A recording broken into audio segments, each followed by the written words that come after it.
চৌধুরী সাহেব তাকান আমার পানে। চটচলতি চোখ তুলে ইফতিয়ার পূর্ণতাকে দেখে যেন সে খুশি হলো। পূর্ণতা, আমি মিষ্টিকে কথা দিয়েছি সারা জীবন ওর পাশে থাকবো। কথা রাখবো না? মিষ্টি ভীষণ ভয় পায়, লাইট বন্ধ করে ঘুমোতে পারে না, একা কবরে কি করে থাকবে? ঠোঁট কামড়ে কান্না আটকায় পূর্ণতা। ইফতিয়ার মাথার ওপরে অবস্থিত আসমানের পানে তাকিয়ে বলে, অসম্ভব ভালোবাসার বিনিময়ে আমি শুধু অভয়ের উপহার দিয়েছি। শেষ সময় আমি ওর সাথে গিয়ে ওকে বোঝাতে চাই আমি বেইমান না, ওকে ভীষণ পছন্দ করি আমি।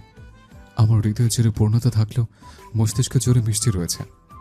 চৌধুরী সাহেব মিষ্টি তো চায় আপনি বেঁচে থাকুন, ওর ইচ্ছেগুলো পূরণ করুন। আপনি মিষ্টির সাথে কবরে যেতে চাচ্ছেন, তবে জানেন কি, মিষ্টি আপনাকে খুঁজতে আসবে দুনিয়াতে, দেখবে আপনি ওর ইচ্ছে পূরণ করছেন কিনা। উঠে আসুন। পূর্ণতা হাত এগিয়ে দেয়। ইফতিয়ার এক দৃষ্টিতে তাকিয়ে থাকে পূর্ণতার হাতের পানে এবং পর মুহূর্তেই ভাবতে থাকে পূর্ণতার বলা কথা। মিষ্টি দেখবে আপনি ওর ইচ্ছে পূরণ করছেন কিনা। আমার কথা রাখবেন না চৌধুরী সাহেব? শুনবেন না? ইফতিয়ার পূর্ণতার হাত ধরে না, একা একাই উঠে বসে। এই হাতখানা ধরার জন্য কতকাল অপেক্ষা করছে ইফতিয়ার, কত রাত নির্ঘুম কাটিয়েছে, অথচ আজকে সেই হাত নিচ থেকে এগিয়ে আছে ইফতিয়ারের পানে। কিন্তু ইফতিয়ার ধরতে চায় না। পূর্ণতা ইফতিয়ারের দিকে এগিয়ে দেয় লাল রঙের ডায়েরি খানা এবং বলে, আপনি খুব ভাগ্যবান চৌধুরী সাহেব, এক নারীর অসম্ভব ভালোবাসার অধিকারিণী আপনি। তার ভালোবাসার দাম দিতে হবে তো। ইফতিয়ার ডায়েরিখানা হাতে নেয়। ইতিমধ্যেই বেলা 11টা বেজে গিয়েছে। পূর্ণতা নিজ থেকে ইফতিয়ারের হাত ধরে তাকে ওঠায় খাটিয়া হতে, খানিকটা দূরে রাখা চেয়ারে বসায় এবং মহিলাদের বলে মিষ্টির গোসলের ব্যবস্থা করতে। ইফতিয়ার ডায়েরির প্রথম পৃষ্ঠা উল্টায়। ইফতিয়ারের চোখে পানি নেই, সে মনোযোগ দিয়ে তাকিয়ে আছে মিষ্টির পানে। বিড়বিড় করে বলে, পুরো পৃথিবীর সবাই দেখবে আমাকে, কিন্তু যে সারাক্ষণ দেখতে চাইতো সে দেখতে পাবে না, কে মুগ্ধ নয়নে তাকাবে না। পূর্ণতার অভাব তো তুমি পূরণ করেছিলে, দুঃখ ভুলিয়ে সুখের মুখ দেখিয়েছিলে, এবার তোমার অভাব কি করে মেটাবো আমি? প্রবল বেগে বাতাস বইতে থাকে মুহূর্তেই। বাতাসের শুধু শব্দ হচ্ছে, উড়িয়ে নিয়ে যাচ্ছে না কিছুই। সেই বাতাস কানে কানে বলে ওঠে, ভালোবেসে আগলে রাখুন, হৃদয় মাঝে দিয়েন ঠাই। এই জন্মে পেলাম না আপনাকে, পর জন্মে যেন পাই। মিষ্টির আবদার মেটাতে তাকে কবর দেওয়া হয় চৌধুরী বাড়ির গেটের পাশে। তার খানিকটা দূরেই রয়েছে বিশাল মসজিদ। ইসমাইল চৌধুরী অবশ্য আপত্তি করেছিলেন, কিন্তু ছেলের মুখের দিকে তাকিয়ে জোর দিতে পারেনি। কবর দিয়ে সকলেই বাড়ি ফিরে গেলেও রয়ে গিয়েছে পূর্ণতা। হাঁটু মুড়ে বসে এক দৃষ্টিতে তাকিয়ে আছে মিষ্টির কবরের পানে। চোখে তার পানি নেই, হয়তো শুকিয়ে গিয়েছে। শরীর ক্ষত এখনো জখম রয়েছে, আঁচল সরলেই বেরিয়ে আসবে কামড়ের দাগ। বুক ফেটে আসছে পূর্ণতার, বারবার চিৎকার করে বলতে ইচ্ছে করছে, মিষ্টি তুমি ছাড়া ওই পাপের রাজ্যে একা বসবাস করব কি করে আমি? কে আমায় সাহায্য করবে? কার কাছে মনের কথা বলবো? কিভাবে থাকবো আমি? পূর্ণতার থেকে খানিকটা দূরে ইফতিয়ার দাঁড়িয়ে আছে, তার দৃষ্টি পূর্ণতার পানে। মিষ্টির বলা একটা কথা মনে পড়ে যায় ইফতিয়ারের। ইরিনাপু আকাশ ভাইয়াকে পেল না, মিষ্টি ইফতিয়ারকে পেল না, ইফতিয়ার পূর্ণতাকে পেল না, পূর্ণতা অভিরাজকে পাবে না। আমাদের কি ভাগ্য বলুন তো চৌধুরী সাহেব? আমরা যেন এক না পাওয়ার আন্দোলনে মুখিয়ে পাচ্ছি, পাল্লা ধরেছি কষ্টের সাগরে ডোবার। আমাদের কষ্টের সমাপ্তি কোথায়? কোথায় গেলে পাবো একটু সুখের হদিস? আঁখি ভর্তি পানি থাকলেও মুখে তাচ্ছিল্যের হাসি ফুটে ওঠে ইফতিয়ারের ঠোঁটের কোণায়। দেহ হতে প্রাণ বেরিয়ে গেলেই সুখের রাজ্যের দেখা মিলবে। একই ভঙ্গিমায় আবার বিড়বিড় করে বলে, আমার জন্য অপেক্ষা কেন করলে না পূর্ণতা? একটু অপেক্ষা করলে আমাদের সুখের কোনো কমতি থাকতো না। মিষ্টি আমি চিনতাম না, জড়াতাম না মিথ্যে সম্পর্কে। দ্বিতীয়বার মন ভাঙতো না আমার। আমার সব আঘাতের মূলে তুমি কেন রয়েছে পূর্ণতা? আমার এমপি সাহেব কেন এলো না ইফতিয়ার? বোনের মৃত্যুও তার মন গলাতে পারলো না? এমন তো ছিল না তিনি, এতটা পাষাণ কি করে হয়ে গেল? আসমানের পানে তাকায় ইফতিয়ার, বুক ছিঁড়ে দীর্ঘশ্বাস বেরিয়ে আসে। পূর্ণতা ঘাড় বাঁকিয়ে তাকায় ইফতিয়ারের পানে, উদাস গলায় শুধায়। ইফতিয়ার 2 পা এগিয়ে এসে পূর্ণতার মুখোমুখি দাঁড়ায়। অভিমান দেখতে পায় পূর্ণতার চোখে, চিন্তিত বোধ হয়, আবার মনের মধ্যে ভয়ও চেকে বসেছে। স্ত্রীরা বোধহয় এমনই হয়, স্বামীর অনুপস্থিতিতে এভাবেই ভেঙে পড়ে। মিষ্টির সাথে তার বিয়ে হলে মিষ্টিও এভাবে ভেঙে পড়তো? অবশ্যই পড়তো। পাগলি ছিল কিনা একটা। কথা দিচ্ছি পূর্ণতা, তোমার এমপি সাহেবকে তোমার কাছে এনে দেবো আমি। একটু সময় দাও। আপনি এনে দিবেন? সে কি আসতে পারবে না? তার কি বুক কাঁপছে না? হয়তো কোথাও আটকে গিয়েছে, জরুরি কাজ পড়েছে নিশ্চয়। অভি তোমায় ভীষণ ভালোবাসে, তোমাকে ছাড়া থাকতে তার কষ্ট হচ্ছে পূর্ণতা। পূর্ণতা জবাব দেয় না। ইফতিয়ারের কথা কি তার ভালো লাগলো না? এবার তারা দিয়ে ইফতিয়ার বলে ওঠে, এবার তুমি বাড়ি যাও, সবাই চিন্তা করবে তোমার জন্য। মাথা নাড়িয়ে পূর্ণতা বাড়ির পথে পা বাড়ায়। মনে মনে ভাবতে থাকে, আসলেই কি কেউ তার জন্য চিন্তা করবে? চিন্তা করার মানুষ আছে? নেই তো। দুজন ছিল, একজন শুয়ে আছে 3.5 হাত মাটির নিচে, আর একজন চলে গিয়েছে অজানা ঠিকানায়। সেই ঠিকানা পূর্ণতা জানে না, জানলে দৌড়ে চলে যেত, কারো বারণ শুনতো না। আর একবার আসুক এমপি সাহেব, 2 হাতে শক্ত করে জাপটে জড়িয়ে রাখবে তাকে, একদম ছাড়বে না, কোথাও যেতে দিবে না। ধমক দিলেও শুনবে না পূর্ণতা, একদম শুনবে না। ইফতিয়ার পূর্ণতার পিছু পিছু হাঁটে, তাকে বাড়ি পৌঁছে দিয়ে তবেই ইফতিয়ার নিজ বাড়িতে প্রবেশ করবে। আল্লাহ, ওই কোথায় আছে? তাকে ফিরিয়ে দিন। পূর্ণতার তাকে ভীষণ দরকার। আমাকে সন্তান দিন আল্লাহ। পূর্ণতার জন্য পরাত্মকৃত কষ্টগুলো আমায় দিয়ে আমার ভাগ্যের শোকটুকু পূর্ণতাকে দিয়ে দিন। একবার অভি ফিরুক, আমি তাকে বোঝাবো, চলে যেতে বলবো পাপের রাজ্য ছেড়ে, সুখের রাজ্যে বাসা বানিয়ে দিব ওদের আমি। জমিদার বাড়ির উঠোনে এখনো ভিড় জমে আছে। কিছুক্ষণ আগে কান্নায় মুখরিত বাড়ি থেকে এখন ভেসে আসছে চিৎকার চেঁচামেচির আওয়াজ। মনোয়ারের গলার স্বর শোনা যাচ্ছে। পূর্ণতা অবাক হয়, এই বাবা একটু আগেই মেয়ের জন্যে আহাজারি করছিল, আর এখন মেজাজ দেখাচ্ছে। ভিড় ঠেলে এগিয়ে যায় পূর্ণতা। দেখতে পাই কমলা মাথা নিচু করে দাঁড়িয়ে আছে। কমলার স্বামী জামাল মনোয়ারের পা ধরে কান্নাকাটি করছে। কানা ঘোষায় পূর্ণতা গোটা বিষয়টি বুঝতে পারে। কমলা মনোয়ারের কক্ষ হতে মোটা অঙ্কের টাকা চুরি করেছেন এবং মনোয়ারের সাথে অন্তরঙ্গ হওয়ার প্রস্তাব দিয়েছে। তাই শাস্তিস্বরূপ কমলা এবং তার স্বামী জামিলকে কাছ থেকে তাড়িয়ে দেওয়া হবে। জমিদার বাড়ির আশেপাশে তাদের আসা বারণ। পূর্ণতার হাসি পায়, এগিয়ে গিয়ে দাঁড়ায় মনোয়ারের মুখোমুখি। মনোয়ারের ঠিক পাশেই দাঁড়িয়ে আছে শিউলি, মুখে তার তৃপ্তির হাসি, যেন উদ্দেশ্য সফল হলো। মমতা বেগমকেও দেখা যাচ্ছে, তবে দেখা যাচ্ছে না জমিদার সাহেবকে এবং ইফাতকে। পাপীদের মধ্যে সর্বশ্রেষ্ঠ পাপী এই দুজন, অথচ তারা ভালোবাসতে জানে। পূর্ণতাকে এগোতে দেখে মমতা খেকিয়ে বলে ওঠে, এই মেয়ে, তুমি এখানে আইছো কেন? প্রমাণ দিতে এসেছি দাদি শাশুড়ি। ছেলেদের তো বানিয়েছে নিকৃষ্ট পশু, ভেবেছিলাম বড় ছেলেটার একটু হলেও মনুষ্যত্ব আছে, কিন্তু আজকে বুঝতে পারলাম ভুল ভেবেছিলাম। মনোয়ার চোয়াল শক্ত করে ফেলে। শিউলি গর্জিয়ে উঠে বলে, পূর্ণতা, ঠিক করে কথা বলো। ঠিক আছে, ঠিক করে কথা বলছি। আমার এমপি সাহেব আমার সুরক্ষার জন্য গোটা বাড়িতে সিসি ক্যামেরা লাগিয়েছিলেন। এই ক্যামেরার মধ্যে পূর্বে ঘটে যাওয়া সকল ঘটনা দেখা যায় টিভির মাধ্যমে। নিজের পরিবারকে তিনি বিশ্বাস করেন না, তারা আমার ক্ষতি করতে পারে, এইভাবে এই কাজটি করেছিলেন। ডাকা হোক ইফতিয়ার চৌধুরীকে, দেখানো হোক কমলা সত্যিই চুরি করেছে কিনা। মুখটা শুকিয়ে যায় মনোয়ারের। আগত লোকগুলো কানাঘুষা শুরু করে দেয়। শিউলি কাছুমাছু হয়ে দাঁড়ায়। এভাবে পূর্ণতা খেলার মোড় ঘুরিয়ে দিবে কল্পনাও করেনি তিনি। মনোয়ার মুখ ফুলিয়ে চলে যেতে নেয়। পূর্ণতা ফের বলে ওঠে, কমলা খালা কোথাও যাবে না, সে এখানেই কাজ করবে। তার অসুবিধা হলে আমরা পুলিশের সাহায্য নিব। হাসি ফুটে কমলার অধরে। জামাল স্বস্তি নিঃশ্বাস ফেলে। পাড়ার সকলেই পূর্ণতাকে বাহবা দিতে থাকে। এমপির বউ এনেছে মাশাআল্লাহ, যেমন দেখতে তেমন বুদ্ধি। এমন মেয়ে না হলে পশুর রাজ্যে টিকতে পারতো না। নিজ কক্ষে খানিকক্ষণ ঘুমিয়েছিল পূর্ণতা। বড্ড একা একা লাগছে। কমলা, ইমন, ঈশান ক্ষণে ক্ষণে এসে দেখে যাচ্ছে পূর্ণতাকে, তবে তাদের পর্যাপ্ত সময় না থাকার বশে দুদণ্ড গল্প করতে পারছে না। তবে ঈশান ঈশান বলেছে সন্ধ্যার পরে চায়ের আড্ডা দেবে। সবেই বই নিয়ে বারান্দায় বসেছে পূর্ণতা। সেই মুহূর্তেই আবারও হইচইয়ের শব্দ ভেসে আসে পূর্ণতার কানে। এবার বিরক্ত হয় পূর্ণতা। 2-4 কথা শুনিয়ে দিবে ভেবে বই রেখে এগিয়ে যায় বসার ঘরে। সেখানে হাসি তামাশা করা হচ্ছে। শিউলি সকলকে মিষ্টি খাওয়াচ্ছে। মনেই হচ্ছে না কিছুক্ষণ আগেই এই বাড়ির সব থেকে আদরের সদস্যের মৃত্যু হয়েছে।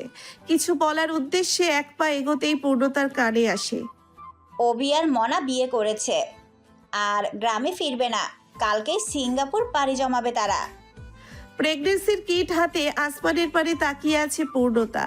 2 চোখ হতে অনবরত গড়িয়ে পড়েছে নোনা জল। জীবনের হিসাব নিকাশ মেলাতে হিমশিম খাচ্ছে। কি থেকে কি হয়ে গেল, রাতারাতি রানী দাসীতে পরিণত হলো। নিয়তি বোধহয় এমনই। অভির বিয়ের খবর জেনেছে 23 দিন পেরিয়ে গেল। এই 23 দিন পূর্ণতা পাগলের মতো খুঁজেছে অভিকে। জমিদার সাহেবের পা ঝরিয়ে কেঁদেছে অভির সাথে একটু কথা বলিয়ে দেওয়ার জন্য। কুটিল হেসেছে জমিদার। পূর্ণতার চুলের মুঠি ধরে ধাক্কা দিয়ে ফেলে দিয়েছে দূরে। কপালে আঘাতও পেয়েছিল। চিকিৎসার অভাবে সেই আঘাতে আজ চামড় ধরেছে। মমতা মায়া ভরা নয়নে দেখেছে পূর্ণতাকে। হঠাৎ করে বড্ড মায়া লেগেছিল তার, কিন্তু এগিয়ে যাওয়ার সাহস পায়নি। পূর্ণতা মনোয়ারের পা ছড়িয়েও কেঁদেছে প্রচুর। মনোয়ারের মন গলাতে পারেনি। অকথ্য ভাষায় গালাগালি করেছেন মনোয়ার। ছেলের বউকে কখনো কোনো শ্বশুর অশ্লীল ভাষায় গালি দিতে পারে জানা ছিল না পূর্ণতার। বৃষ্টির ফোন থেকেও 1000 বার কল করেছে অফিরাজের নাম্বারে, কিন্তু কল ধরা হয়নি। বাজতে বাজতে কেটে গিয়েছে। কত শত মেসেজ পাঠানো হয়েছে, কোনো উত্তর আসেনি। পাগল হয়ে গিয়েছে পূর্ণতা। প্রতিনিয়ত চিৎকার করে কেঁদেছে নিজ কক্ষে। কেউ এগিয়ে আসেনি। হঠাৎ করে পূর্ণতার মনে পড়ে সেই ডায়েরির কথা। নিশ্চয়ই কিছু লেখা আছে সেখানে। নতুন কোনো সূত্র, অভিকে ফিরে পাওয়ার রাস্তা। চোখের পানি মুছে দাঁড়িয়ে পড়ে পূর্ণতা। হাঁটু ছাড়িয়ে পড়া লম্বা চুলগুলো যত্নের অভাবে উস্কো খুস্কো হয়ে আছে। জটলা বেঁধে গেছে। অগোছালো চুলগুলো হাত খোপা করে নেয়। কাপড়ে আঁচল টেনে কাঁধে জড়ায়। গুটি গুটি পায়ে এগিয়ে যায় ডায়েরির নিকট। পড়ার টেবিলে বইয়ের ভাঁজে যত্ন করে রাখা ডায়েরিখানা বের করে। পৃষ্ঠা আপনা আপনি উল্টে যায়। নিশ্চয়ই হাওয়া আসছে প্রবল বেগে। 57 নাম্বার পেজে এসে থামে আর উল্টাই না পৃষ্ঠা। পূর্ণতা ঝাপসা দৃষ্টিতে তাকায়। কালো মোটা কালি দ্বারা লেখা হয়েছে, এক জীবনে সব পেয়ে গেলে আফসোস করবে কি দিয়ে? থাকুক না কিছু চাওয়া অপূর্ণ, যাতে দিন শেষে দীর্ঘশ্বাস ফেলে বলতে পারো, ইস যদি পেয়ে যেতাম কতই না সুন্দর হতো জীবন। আমি তোমার জীবন সুন্দর করতে চাই না, প্রতি মুহূর্তে আঘাত দিতে চাই। আমি তোমার আফসোসে থাকতে চাই পূর্ণতা, কপালে নয়। আমি তোমার কাজল কালো আখির অশ্রু হতে চাই, গোলাপি অধরের হাসি নয়। আমায় ক্ষমা করো না কখনো। আমার প্রতি ঘৃণা নিয়ে সারা জীবন বেঁচে থেকো, তবুও ক্ষমা করে অন্য কারো হইও না। ঠোঁট কামড়ে কান্না আটকানোর চেষ্টা করে পূর্ণতা, কিন্তু চোখের পানি যে বড্ড বেহায়া, কিছুতেই বাদ মানে না। পরবর্তী পৃষ্ঠা উল্টাই, সেখানে লেখা রয়েছে, আমি জানি তোমার মধ্যে বেড়ে উঠছে আমার অংশ। তুমি যাতে কোনোদিনও আমায় ভুলতে না পারো, তাই উপহার দিয়ে এসেছি তোমায়। আমার অনুমান ভুল না হলে মা হতে চলেছো তুমি। ডায়েরির পৃষ্ঠা দ্বারা ভাঁজ করে রাখা হয়েছে একটি প্রেগনেন্সির কিট এবং নিয়ম লিখে দিয়েছে। উত্তেজনায় হাত পা কাঁপছে পূর্ণতার। তাড়াহুড়ো করে লিখে রাখা পদ্ধতিতে পরীক্ষা করে ফেলে। কিট হাতে ব্যালকনিতে চলে আসে। নজর বুলাই একবার, পজিটিভ এসেছে। দিশেহারা পূর্ণতা বুঝতে পারছে না কি করবে। ভাগ্য এত বড় খেলা খেললো তার সাথে। আসমানের পানে তাকায়। থালার মতো বিশাল বড় চাঁদ উঠেছে। চাঁদের আলোয় আলোকিত হয়েছে জমিন। আবছা আলোয় দেখা যাচ্ছে দূর দূরান্ত পর্যন্ত। আল্লাহ শুধু একবার আমার সাথে দেখা করিয়ে দিন তার। প্রাণ ভরে শেষবার দেখতে চাই তাকে। আর কিছু চাইবো না তার কাছে। আমার আর কিছু চাওয়ার নেই, অভিযোগও নেই তার প্রতি। যোগ্য ছিলাম না আমি, তাই হয়তো ছেড়ে চলে গেল। তবে একটা প্রশ্ন করতে চাই তাকে, আমায় ভালোবাসলেন না কেন এমপি সাহেব? একটু ভালোবাসলে ঠকতেন না। হাঁটু অব্দি পানিতে দাঁড়িয়ে আছে বৃষ্টি। বিশাল নদী শান্ত, একটা ঢেউয়ের ছিটে ফোটাও নেই। ইফতিয়ার রাঙায় দাঁড়ানো, কয়েকবার ধমকেছে বৃষ্টিকে পানি থেকে উঠে আসার জন্য, কিন্তু দস্যি বৃষ্টি ইফতিয়ারের কথা কানেও তুলল না। মেজাজ বিগড়াই ইফতিয়ারের। এমনিতেই কিছুদিন হলো পূর্ণতাকে দেখতে পাচ্ছে না। অভিরাজ পূর্ণতাকে নিয়ে দূরে কোথাও চলে গিয়েছে। বুকটা খা খা করছে ইফতিয়ারের, হৃদয়ে রক্ত ক্ষরণ হচ্ছে প্রিয়তমাকে না দেখতে পেয়ে। বৃষ্টিকে হাজারবার অনুরোধ করেছে পূর্ণতার খবর জানাতে, কোথায় আছে ঠিকানা জানতে চেয়েছে। বৃষ্টি বলেনি। আজকে হুট করে কল করে এবং অনুরোধের সুরে বলল, চৌধুরী সাহেব, আমাকে নিয়ে সমুদ্র সৈকতে বেড়াতে চলুন। কথা দিচ্ছি, দেখা করিয়ে দিব পূর্ণতার সাথে। লোভ সামলাতে পারেনি ইফতিয়ার, পানি জমিয়েছে সমুদ্র সৈকতে। মিষ্টি, তুমি কথা দিয়ে কথা রাখতে পারো না। বাবা চাচাদের মতো হয়েছে, মিথ্যেবাদী। জমিদের বংশের রক্ত বইছে তোমার শরীরে, প্রতিনিয়ত প্রমাণ করে চলেছ। ইফতিয়ারের উচ্চস্বরে বলা কথাগুলো শুনে থেমে যায় বৃষ্টি। এতক্ষণ পানি নিয়ে খেলতে থাকলেও এবার সাগরের ঢেউয়ের ন্যায় শান্ত হয়ে দাঁড়ায়। চোখ রাখে ইফতিয়ারের চোখে, মৃদু হেসে বলে, আমি কথা রাখতে জানি চৌধুরী সাহেব, তাই তো মরার পরেও আমার আত্মা শান্তি পাচ্ছে না। আপনার দেয়া দায়িত্বের ভারে নুয়ে পড়ছে। আমায় ভালো থাকতে দিলেন না আপনি। এক ফোঁটা সুখ পেলাম না আপনাকে ভালোবেসে। বড্ড নিষ্ঠুর আপনি, বেঈমান। বৃষ্টি রাখিতে অশ্রু জমেছে। চাঁদের আলো মুখে পড়ায় সেই অশ্রু চিকচিক করছে। বড্ড আবেদনময়ী লাগছে বৃষ্টিকে। ইফতিয়ারের মনে নিষিদ্ধ ইচ্ছে জাগে, চাপটে জড়িয়ে ধরে অধরে অধর মেলানোর স্বাদ জন্মায়। এই জনমানবহীন নির্জন সমুদ্রে নিজের পুরুষত্ব খাটাতে ইচ্ছে করছে। আদরে বেশিয়ে দিতে চাচ্ছে ছোট দেহকানা। ইফতিয়ারের নেমে পড়ে পানিতে। ধীরে ধীরে পা ফেলে এগিয়ে আসে বৃষ্টির নিকট। এক হাত রাখে বৃষ্টির গালে এবং অপর হাত গলিয়ে দেয় কামিজের ফাঁকে। বক্ষ দেশে গিয়ে থামে হাতের ছোঁয়া। মাথা নুইয়ে অধরের কাছে এগিয়ে আসে। তখনই বৃষ্টি আঙ্গুল রাখে ইফতিয়ারের অধরে, মৃদু হেসে বলে, এই জন্মে আপনার নরম কোমল ঠোঁটের ছোঁয়া পাওয়ার ইচ্ছে পূরণ হলো না, তবে পরজন্মে সব ইচ্ছে পুষিয়ে নিব। ভালোবাসায় ভরিয়ে দিব আপনার হৃদয়। আপনার ছোঁয়ায় বেসামাল হব প্রতি রাতে। হাতের ছোঁয়া গাঢ় হতে থাকে। ব্যথা পেল বোধহয় বৃষ্টি। অস্ফুরণ স্বরে আহ শব্দ করে ওঠে। হাত রাখে ইফতিয়ারের হাতের উপর, ছাড়ানোর চেষ্টা করে।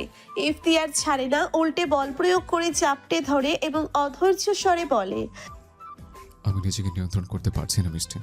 প্রথমবার শখ জেগেছে নারীর শরীরের সুখ খোঁজা। বাধা দিও না, কষ্ট হচ্ছে। কথা দিচ্ছে, এটাই প্রথম এবং এটাই শেষ। বৃষ্টি শুনল না, বরং কঠিন গলায় বলে, ছাড়ুন ইফতিয়ার, হাত সরান। অভিমান হয় ইফতিয়ারের। মুখ গোমরা করে ছেড়ে দেয় বৃষ্টিকে, চলে আসতে দেয় একা ফেলে। তখন শুনতে পায় বৃষ্টির বলা কিছু কথা। আপনার পূর্ণতা ভালো নেই চৌধুরী সাহেব। আমার দাভাই তাকে ছেড়ে চলে গিয়েছে। কালকে বাবা দাদা পূর্ণতাকে মিথ্যে বদনাম দিয়ে বাড়ি থেকে তাড়িয়ে দিবে এবং মাঝ রাস্তা থেকে তুলে নিয়ে বিক্রি করে দিবে বিদেশিদের কাছে। পূর্ণতাকে বাঁচান চৌধুরী সাহেব, আপনার পূর্ণতাকে বাঁচান। পরপর বিলাস একটা ঢেউ আসে, সেই ঢেউ ভাসিয়ে নিয়ে যায় মিষ্টিকে। মিষ্টি, চিৎকার দিয়ে বসে পড়ে ইফতিয়ার। বুকটা অস্বাভাবিকভাবে কাঁপছে, গলা শুকিয়ে গিয়েছে, বড্ড পানির অভাব অনুভব করছে। চোখ খুলে ইফতিয়ার ঘড়ির কাঁটা টিকটিক করে জানান দিচ্ছে রাত 1টা বেজে গিয়েছে। ড্রিম লাইটের মৃদু আলোতে গোটা কক্ষ আলোকিত।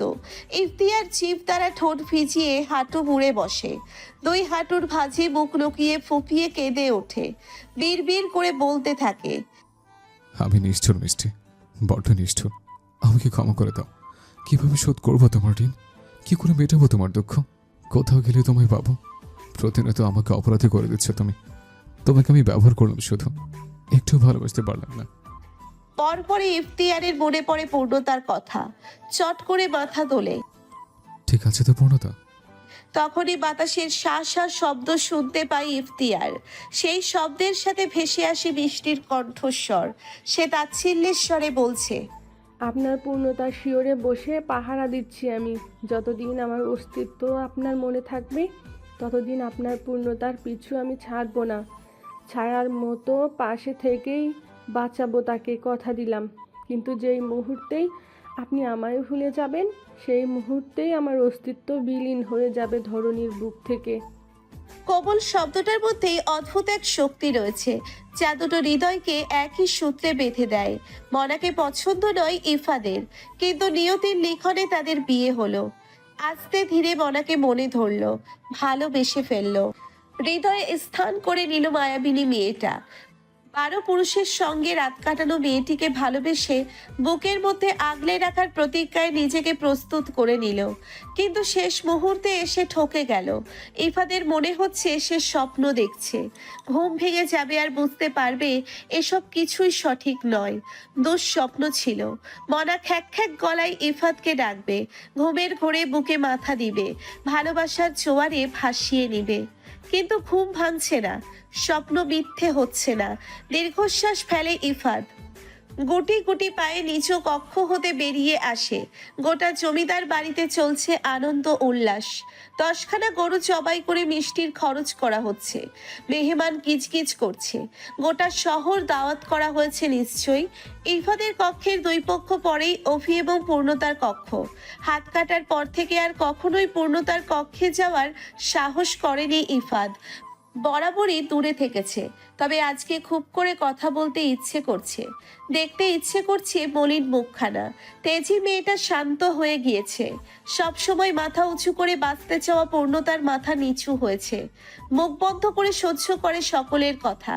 নিয়তি কি নিষ্ঠুর, এক মুহূর্ত সময় নেয় না পরিস্থিতি পাল্টাতে। কক্ষের দরজা খোলা, ইফাদ উকি দিয়ে দেখার চেষ্টা করে পূর্ণতা কি করছে, কিন্তু দেখতে পারে না। পা বাড়িয়ে চৌকাঠ পেরুতেই আবারও পা বাড়িয়ে নিয়ে যায়। দরজায় টোকা দিয়ে ডাকে পূর্ণতাকে। পূর্ণতা, ভেতরে আসতে পারি?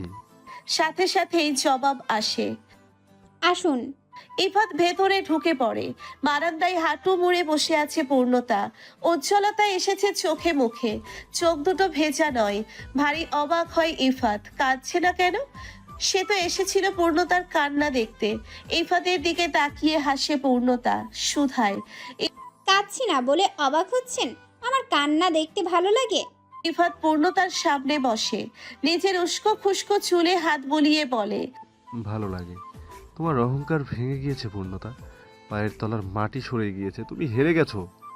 ইফাদের চোখে চোখ রেখে পূর্ণতা জবাব দেয়, আমি হারিনি, কখনো হারবো না, হারতে পারি না। জমিদারের পাপের রাজ্য ধ্বংস করবই আমি। পূর্ণতার মাথায় হাত রাখে ইফাত, অধৈর্য স্বরে বলে, হার মেনে নাও পূর্ণতা, পালিয়ে যাও দূরে কোথাও, না হলে তোমার ধ্বংস অনিবার্য। পূর্ণতা জবাব দেয় না, বাগানে তাকায়। সেখানে গরু জবাই করা হচ্ছে, রক্তে লাল হয়ে উঠেছে জায়গা। কসাইরা এক বিন্দুও সময় নিচ্ছে না, মুহূর্তেই গলা থেকে মাথা আলাদা করে ছোট ছোট টুকরো করে ফেলছে। ভয় পাচ্ছেন? মৃদু হাসে ইফাত, আসমান পানে তাকিয়ে বলে, একটা হাত নেই আমার, বাবাও নেই। আমি জানি তাকে মেরে ফেলা হয়েছে। আমার বউ যাকে কালিমা পরে বিয়ে করেছি, সেও আমাকে ফেলে চলে গিয়েছে। একমাত্র বোন, যাকে নিজের থেকেও বেশি ভালোবাসতাম, তাকেও নিজ হাতে কবর দিয়েছি। এরপরও ভয় পাবো? আমার তো জীবনটাই বৃথা। পূর্ণতা ইফাতকে দেখে, খুঁটিয়ে খুঁটিয়ে দেখতে থাকে। আগে কখনো লোকটার দিকে ভালো করে তাকানো হয়নি, তবে আজকে দেখতে ইচ্ছে করছে। অনেক কথা বলতে ইচ্ছে করছে লোকটাকে। মানতেই হবে অভিরাজের ভাই, অভির মতোই চেহারার ধাঁচ, জমিদার জমিদার ভাব রয়েছে। পূর্ণতাকে ঠিক করে দেখতে দেয় না মমতা বেগম। কোথা থেকে দৌড়ে আসেন তিনি, টেনে তুলে পূর্ণতাকে, উত্তেজিত গলায় বলে, ওই মাইয়া, তুই পালা, তোর শ্বশুর পুলিশ নিয়ে আইছে, তোরে ধরাই দিব, তুই পালা, ওরা তোরে মাইরা ফালাইব। বলতে বলতে চোখে পানি চলে আসে তার। পূর্ণতার হাত পা কাঁপছে। কোথায় যাবে সে? বাইরে থেকে পুলিশের গাড়ির আওয়াজ আসছে। মমতা বেগম ঘোমটা টেনে দেয় পূর্ণতার মাথায়, 2 গালে হাত রেখে বলে, বোন রে, তুই দূরে চইলা যা। যদি কোনোদিন আল্লাহ চায় আবার আমাদের দেখা হইব, তখন তোরে সব বলবো। যা বইন, খবরদার বাপের বাড়ি যাবি না, ওনারা তোরে ওইখান থেকে ধইরা আনবো। মমতা পূর্ণতার অনুমতি না নিয়েই টানতে টানতে নিয়ে যেতে থাকে বাড়ির পেছনের দিকে। ইফাতও পেছন পেছন যায়। ইতিমধ্যেই জমিদারের হাঁক ডাক শোনা যাচ্ছে। পূর্ণতাকে বসার ঘরে নিয়ে যেতে বলা হচ্ছে। কমলা থরথর করে কাঁপতে কাঁপতে পূর্ণতার কক্ষের পানে ছোটে। আগে থেকে একদম আন্দাজ করতে পারেনি তিনি। এখন কি করে বাঁচাবে পূর্ণতাকে? কি করেই বা খবর দিবে ইফতিয়ার চৌধুরীকে? মমতা বেগম আঁচলে লুকিয়ে রাখা চাবি দ্বারা দরজা খোলে। পূর্ণতার গালে হাত রেখে ছলো ছলো নয়নে তাকায়। আল্লাহ তোকে ভালো করুক, ভালো থাকিস পূর্ণতা, আফসোস রাখিস না, জাহান্নাম থেকে মুক্তি পেলি শুকরিয়া আদায় করিস। মমতা বেগমকে চাপটে জড়িয়ে ধরে পূর্ণতা, ফুপিয়ে কেঁদে ওঠে। আমি পালাবো না দাদি, উনি আসবে। উনি এসে আমাকে না পেলে যে ভীষণ দুঃখ পাবে, পাগল হয়ে যাবে। তাচ্ছিল্য স্বরে মমতা বেগম বলে, তোর উনি আসবে না, ফিরবে না কোনোদিনও। তার সিদ্ধান্তে তোকে পুলিশ ধরতে এসেছে।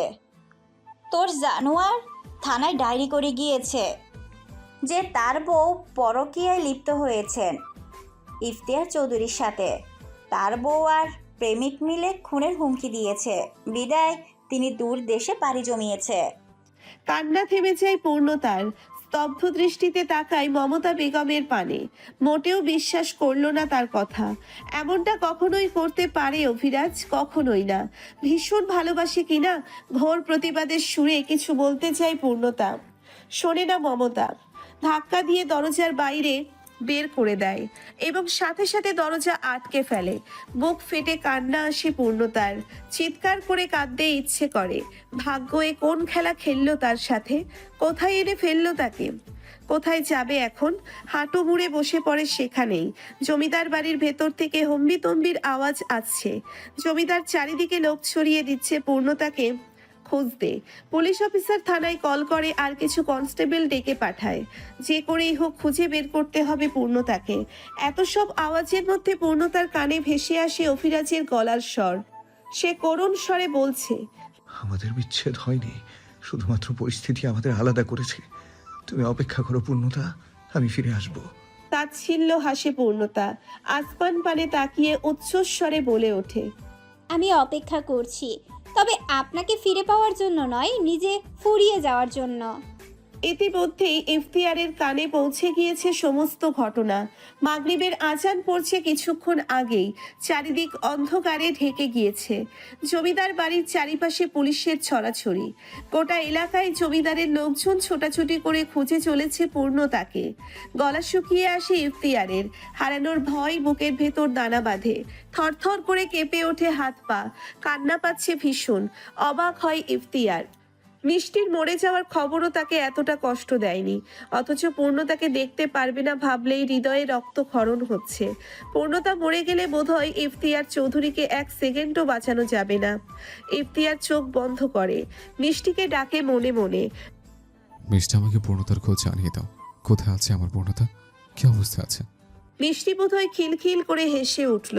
দুষ্টুমির স্বরে বলল, খুঁজে নিন চৌধুরী সাহেব, ভালোবাসার পরীক্ষা দিন। ইফতিয়ার ফুপিয়ে কেঁদে ওঠে। হাঁটু মুড়ে বসে পড়ে রাস্তার মাঝখানে। চিৎকার করে বলে ওঠে, ওকে খুঁজে না পেলে ইফতিয়ার বাঁচবে না। পৃথিবীর কোনো শক্তি ইফতিয়ারকে বাঁচাতে পারবে না। মিষ্টি বোধহয় আহত হলো। কান্না জমলো কি আখিতে? করুণ স্বরে বলে উঠল বোধহয়, আমায় ভালোবাসলেন না কেন চৌধুরী সাহেব?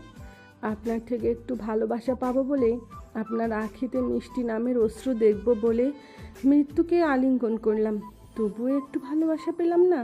আমার থেকে অভাগী আর দুটো আছে কি? সমুদ্রের কাছাকাছি ইট সিমেন্ট দ্বারা তৈরি হয়েছে সুন্দর রাজকীয় অট্টালিকা। 1300 জন কর্মচারী তার মাসে তৈরি করেছেন 2 তলা বিশিষ্ট এই অট্টালিকাটি। প্রাসাদের সৌন্দর্যে মুগ্ধ হয়ে অভিরাজ মোটা অঙ্কের টাকা বকশিস দিয়েছেন কর্মচারীদের। এমনকি এই শহরে বসবাসরত সকল মানুষই ইতিমধ্যে প্রাসাদ দেখতে ভিড় জমাচ্ছে। পুরোপুরি তৈরি হওয়ার আগেই প্রাসাদের সৌন্দর্যে মুগ্ধ হচ্ছে সকলেই। প্রাসাদটির সুন্দর একটা নেম প্লেট টাঙানো হয়েছে মেইন গেটের নিকটে। নামখানা অভি ঠিক করেছিল। অভি পূর্ণের শান্তিনিবাস। হাতে কফির মগ, এলোমেলো চুল, পরনে 3/4 প্যান্ট, খালি গা। রাজকীয় মুছ কেটে ফেলেছে কিছুদিন আগেই, দাড়িতে নতুন নকশা এঁকেছে, কাজ সমান বড় চুলগুলো নতুন রূপে কেটেছে। মোট কথা নিজেকে পরিবর্তন করে ফেলেছে জমিদার পুত্র অভিরাজ। কফির মগে ক্ষণে ক্ষণে চুমুক দিচ্ছে, আর কিছুটা দূরে কর্মচারীদের ব্যস্ত ভঙ্গিমায় প্রাসাদে কাজ করার দৃশ্য মনোযোগ সহকারে দেখছে। প্রাসাদের সামনে খনন করা হচ্ছে জমি, সেখানে লাগানো হবে কালো গোলাপ গাছ। ইতিমধ্যেই কিছু গোলাপের চারা চলে এসেছে, আর বাকি চারাগুলো ট্রাক ভর্তি করে আনা হচ্ছে। অভির করা হুকুম, আগামী 2 দিনের মধ্যে পুরো প্রাসাদ সম্পূর্ণ সাজিয়ে গুছিয়ে পরিপূর্ণ করতে হবে। 3য় দিনের মাথায় প্রাসাদে প্রবেশ করবে পূর্ণতা। হ্যাঁ, অভির পূর্ণতা। পূর্ণতার কথা মনে হতেই চটজলদি পকেট হতে ফোন বের করে, কল করে কোনো এক নাম্বারে। রিং হওয়ার সাথে সাথে রিসিভ করা হয় কলখানা। আমার পূর্ণতা কেমন আছে? আর মিষ্টি, আমার বোন কেমন আছে? কি করছে? ওদের বের করতে পেরেছেন জমিদার বাড়ি থেকে? পুলিশ অফিসার জামিল শুকনো ঢোক গেলে রেডি নিয়ে জবাব দেয়। স্যার, আপনার বউকে খুঁজে পাওয়া যাচ্ছে না। মুহূর্তেই চোয়াল শক্ত হয়ে ওঠে অভির। চিৎকার করে বলে ওঠে, 2 দিন সময় দিলাম। 2 দিনের মধ্যে আমার পূর্ণতাকে আমার কাছে পাঠাতে না পারলে আপনাদের থানা আমি জ্বালিয়ে দেবো পুলিশ। ভয়ে কেঁপে ওঠে জামিল। আমতা আমতা করে জবাব দেয়, অভিরাজ, আমরা জেনেছি আপনার বউকে লুকিয়েছে আপনারা দাদি। কোনো কথা শুনতে চাই না আমি। যেখান থেকে পারেন আমার পূর্ণতাকে খুঁজে এনে দেবে, আর মিষ্টির সাথে কথা বলিয়ে দেবেন আমায়। স্যার, মিষ্টি ম্যাম মা। বাকিটা বলতে পারে না জামিল। ততক্ষণে অভি কল কেটে দিয়েছে। মনার ঘুম ভেঙেছে বেশ কিছুক্ষণ আগেই। গত কয়েকদিনে ঘুমটা তার বেশ বেড়েছে। সারাক্ষণ ঘুমোতে ইচ্ছে করে। রাত দিন সকাল বিকাল কিছুই অনুভব করতে পারছে না। আজকে চটজলদি ভেবে ফেলেছে ডাক্তারের চেম্বার হতে ঘুরে আসবে। এভাবে ঘুমোতে ঘুমোতে কখন জানি চিরতরে ঘুমিয়ে পড়বে। ঘুম কমানো জরুরি, অতি দ্রুত। আড়াবোড়া ভেঙে উঠে বসে মনা। হাতা কাটা শর্ট নাইট ড্রেস প্রায় খুলে গিয়েছে। টেনে টুনে ঠিক করে নেয়, ঘুম পুরোপুরি কাটেনি। এখন আবার বালিশে মাথা রাখলে মুহূর্তেই ঘুমের দেশে তলিয়ে যাবে, কিন্তু এমনটা করা যাবে না। দুর্বল শরীরখানা টেনে বিছানা হতে নামে। নরম তুলতুলের চটিচোরা পায়ে চাপিয়ে হেলে দূরে ওয়াশরুমের দিকে পা বাড়ায়। বেশ সময় নিয়ে চোখে মুখে পানি ছিটিয়ে ঘুমের রেশ কাটায়। অতঃপর ব্রাশ করে ফ্রেশ হয়ে বেরিয়ে আসে। ব্যালকনিতে চোখ যেতেই ঠোঁটের কোণে হাসি ফুটে ওঠে মায়ার। এলোমেলো চুলগুলো হাত খোপা করতে করতে ব্যালকনিতে পা রাখে। অভির পাশে দাঁড়ায়। গুড মর্নিং জান। অভি আর চোখে এক পলক তাকায় মনার পানে, জবাব দেয় না। হাত বাড়িয়ে টি টেবিলের ওপরে থাকা কফির মগ তুলে সেটা বাড়িয়ে দেয় মনার দিকে। মুহূর্তেই মনার হাসি মুখখানা চুপসে যায়। আমতা আমতা করে বলে, তুমি যাই খেতে দাও, আমায় সেটা খেলেই শুধু ঘুম পায়, খাবো না কফি।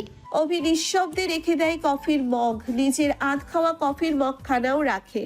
মনা বেশ খুশি হয়, হাত বাড়িয়ে জড়িয়ে ধরে অভিকে। কাঁধে মাথা রেখে আলতো স্বরে বলে, আজকে আমাদের বিয়ে হওয়ার কথা, তুমি প্রস্তুত? আসমান মানে তাকায় অভি। আমাকে বিয়ে করার খুব শখ। ভীষণ। তোমার ছোঁয়া পাওয়ার জন্য আমার শরীর আনচান করছে, সহ্য হচ্ছে না জান। কথা শেষ করেই ঠোঁট ছোঁয়াই অভির গলায়। বিরক্তিতে চোখ মুখ কুঁচকে ফেলে অভি। কঠিন স্বরে জবাব দেয়, তোমার মনে হয় আমি তোমায় বিয়ে করব? বাঁকা হাসে মনা। আর কোনো অপশন আছে তোমার? 50 জন নারী বিদেশে পাচার করেছো তুমি, প্রমাণ আছে আমার কাছে। 10 জন পুরুষের কিডনি বিক্রি করেছো, সেটার প্রমাণ রয়েছে। তোমাকে হুমকি দিচ্ছি না, শুধু অফার করছি, আমাকে বিয়ে করে সারা জীবন সুখে সংসার করো, না হলে সারা জীবন জেলে পচে মরতে হবে। অভি ভয় পেল কিনা বোঝা গেল না, তবে কপালে ভাঁজ ফেলে পাল্টা জবাব দেয়, ভুল বললে। গত 1 বছরে 350 মেয়ে বিক্রি করেছি 500 কোটি টাকায়। 50 জন মানুষকে নিজ হাতে খুন করে কিডনি বিক্রি করেছি। ভুল তথ্য পাও কোথায় মনা? সঠিকটা জেনে নেবে তো। ঘাবড়াই মনা, ছেড়ে দেয় অভির হাত। থমথমে মুখে তাকায় অভির মুখপানে। কত সহজভাবে বলছে যে 50 জন মানুষকে খুন করেছে। একটুও গলা কাঁপলো না বা অনুশোচনা ফুটে উঠল না মুখে। তোমায় নিয়ে সুখে সংসার করব বলে তো এখানে আসিনি। তোমাকে ব্যবহার করে শুধু জমিদারদের নজরে এড়িয়েছি। ওই যে দেখো আমার প্রাসাদ তৈরি হচ্ছে। এবার পূর্ণতা, মিষ্টি এবং আমার মাকে কায়দা করে এখানে নিয়ে আসবো। সেখানেও তোমায় ব্যবহার করব। মনা প্রাসাদের পানে তাকায়, ইতিমধ্যেই আখিতে অশ্রু জমেছে তার। অভিকে বিশ্বাস করে ভুল করলো, সব হারালো কি? তুমি আমায় ঠকালি অভি। ঠকালাম, ভীষণ বাজেভাবে ঠকালাম। নারীর শরীরের লোভ নেই আমার। পূর্ণতা ছাড়া দুনিয়ায় কোনো নারী আমাকে আকর্ষিত করতে পারে না।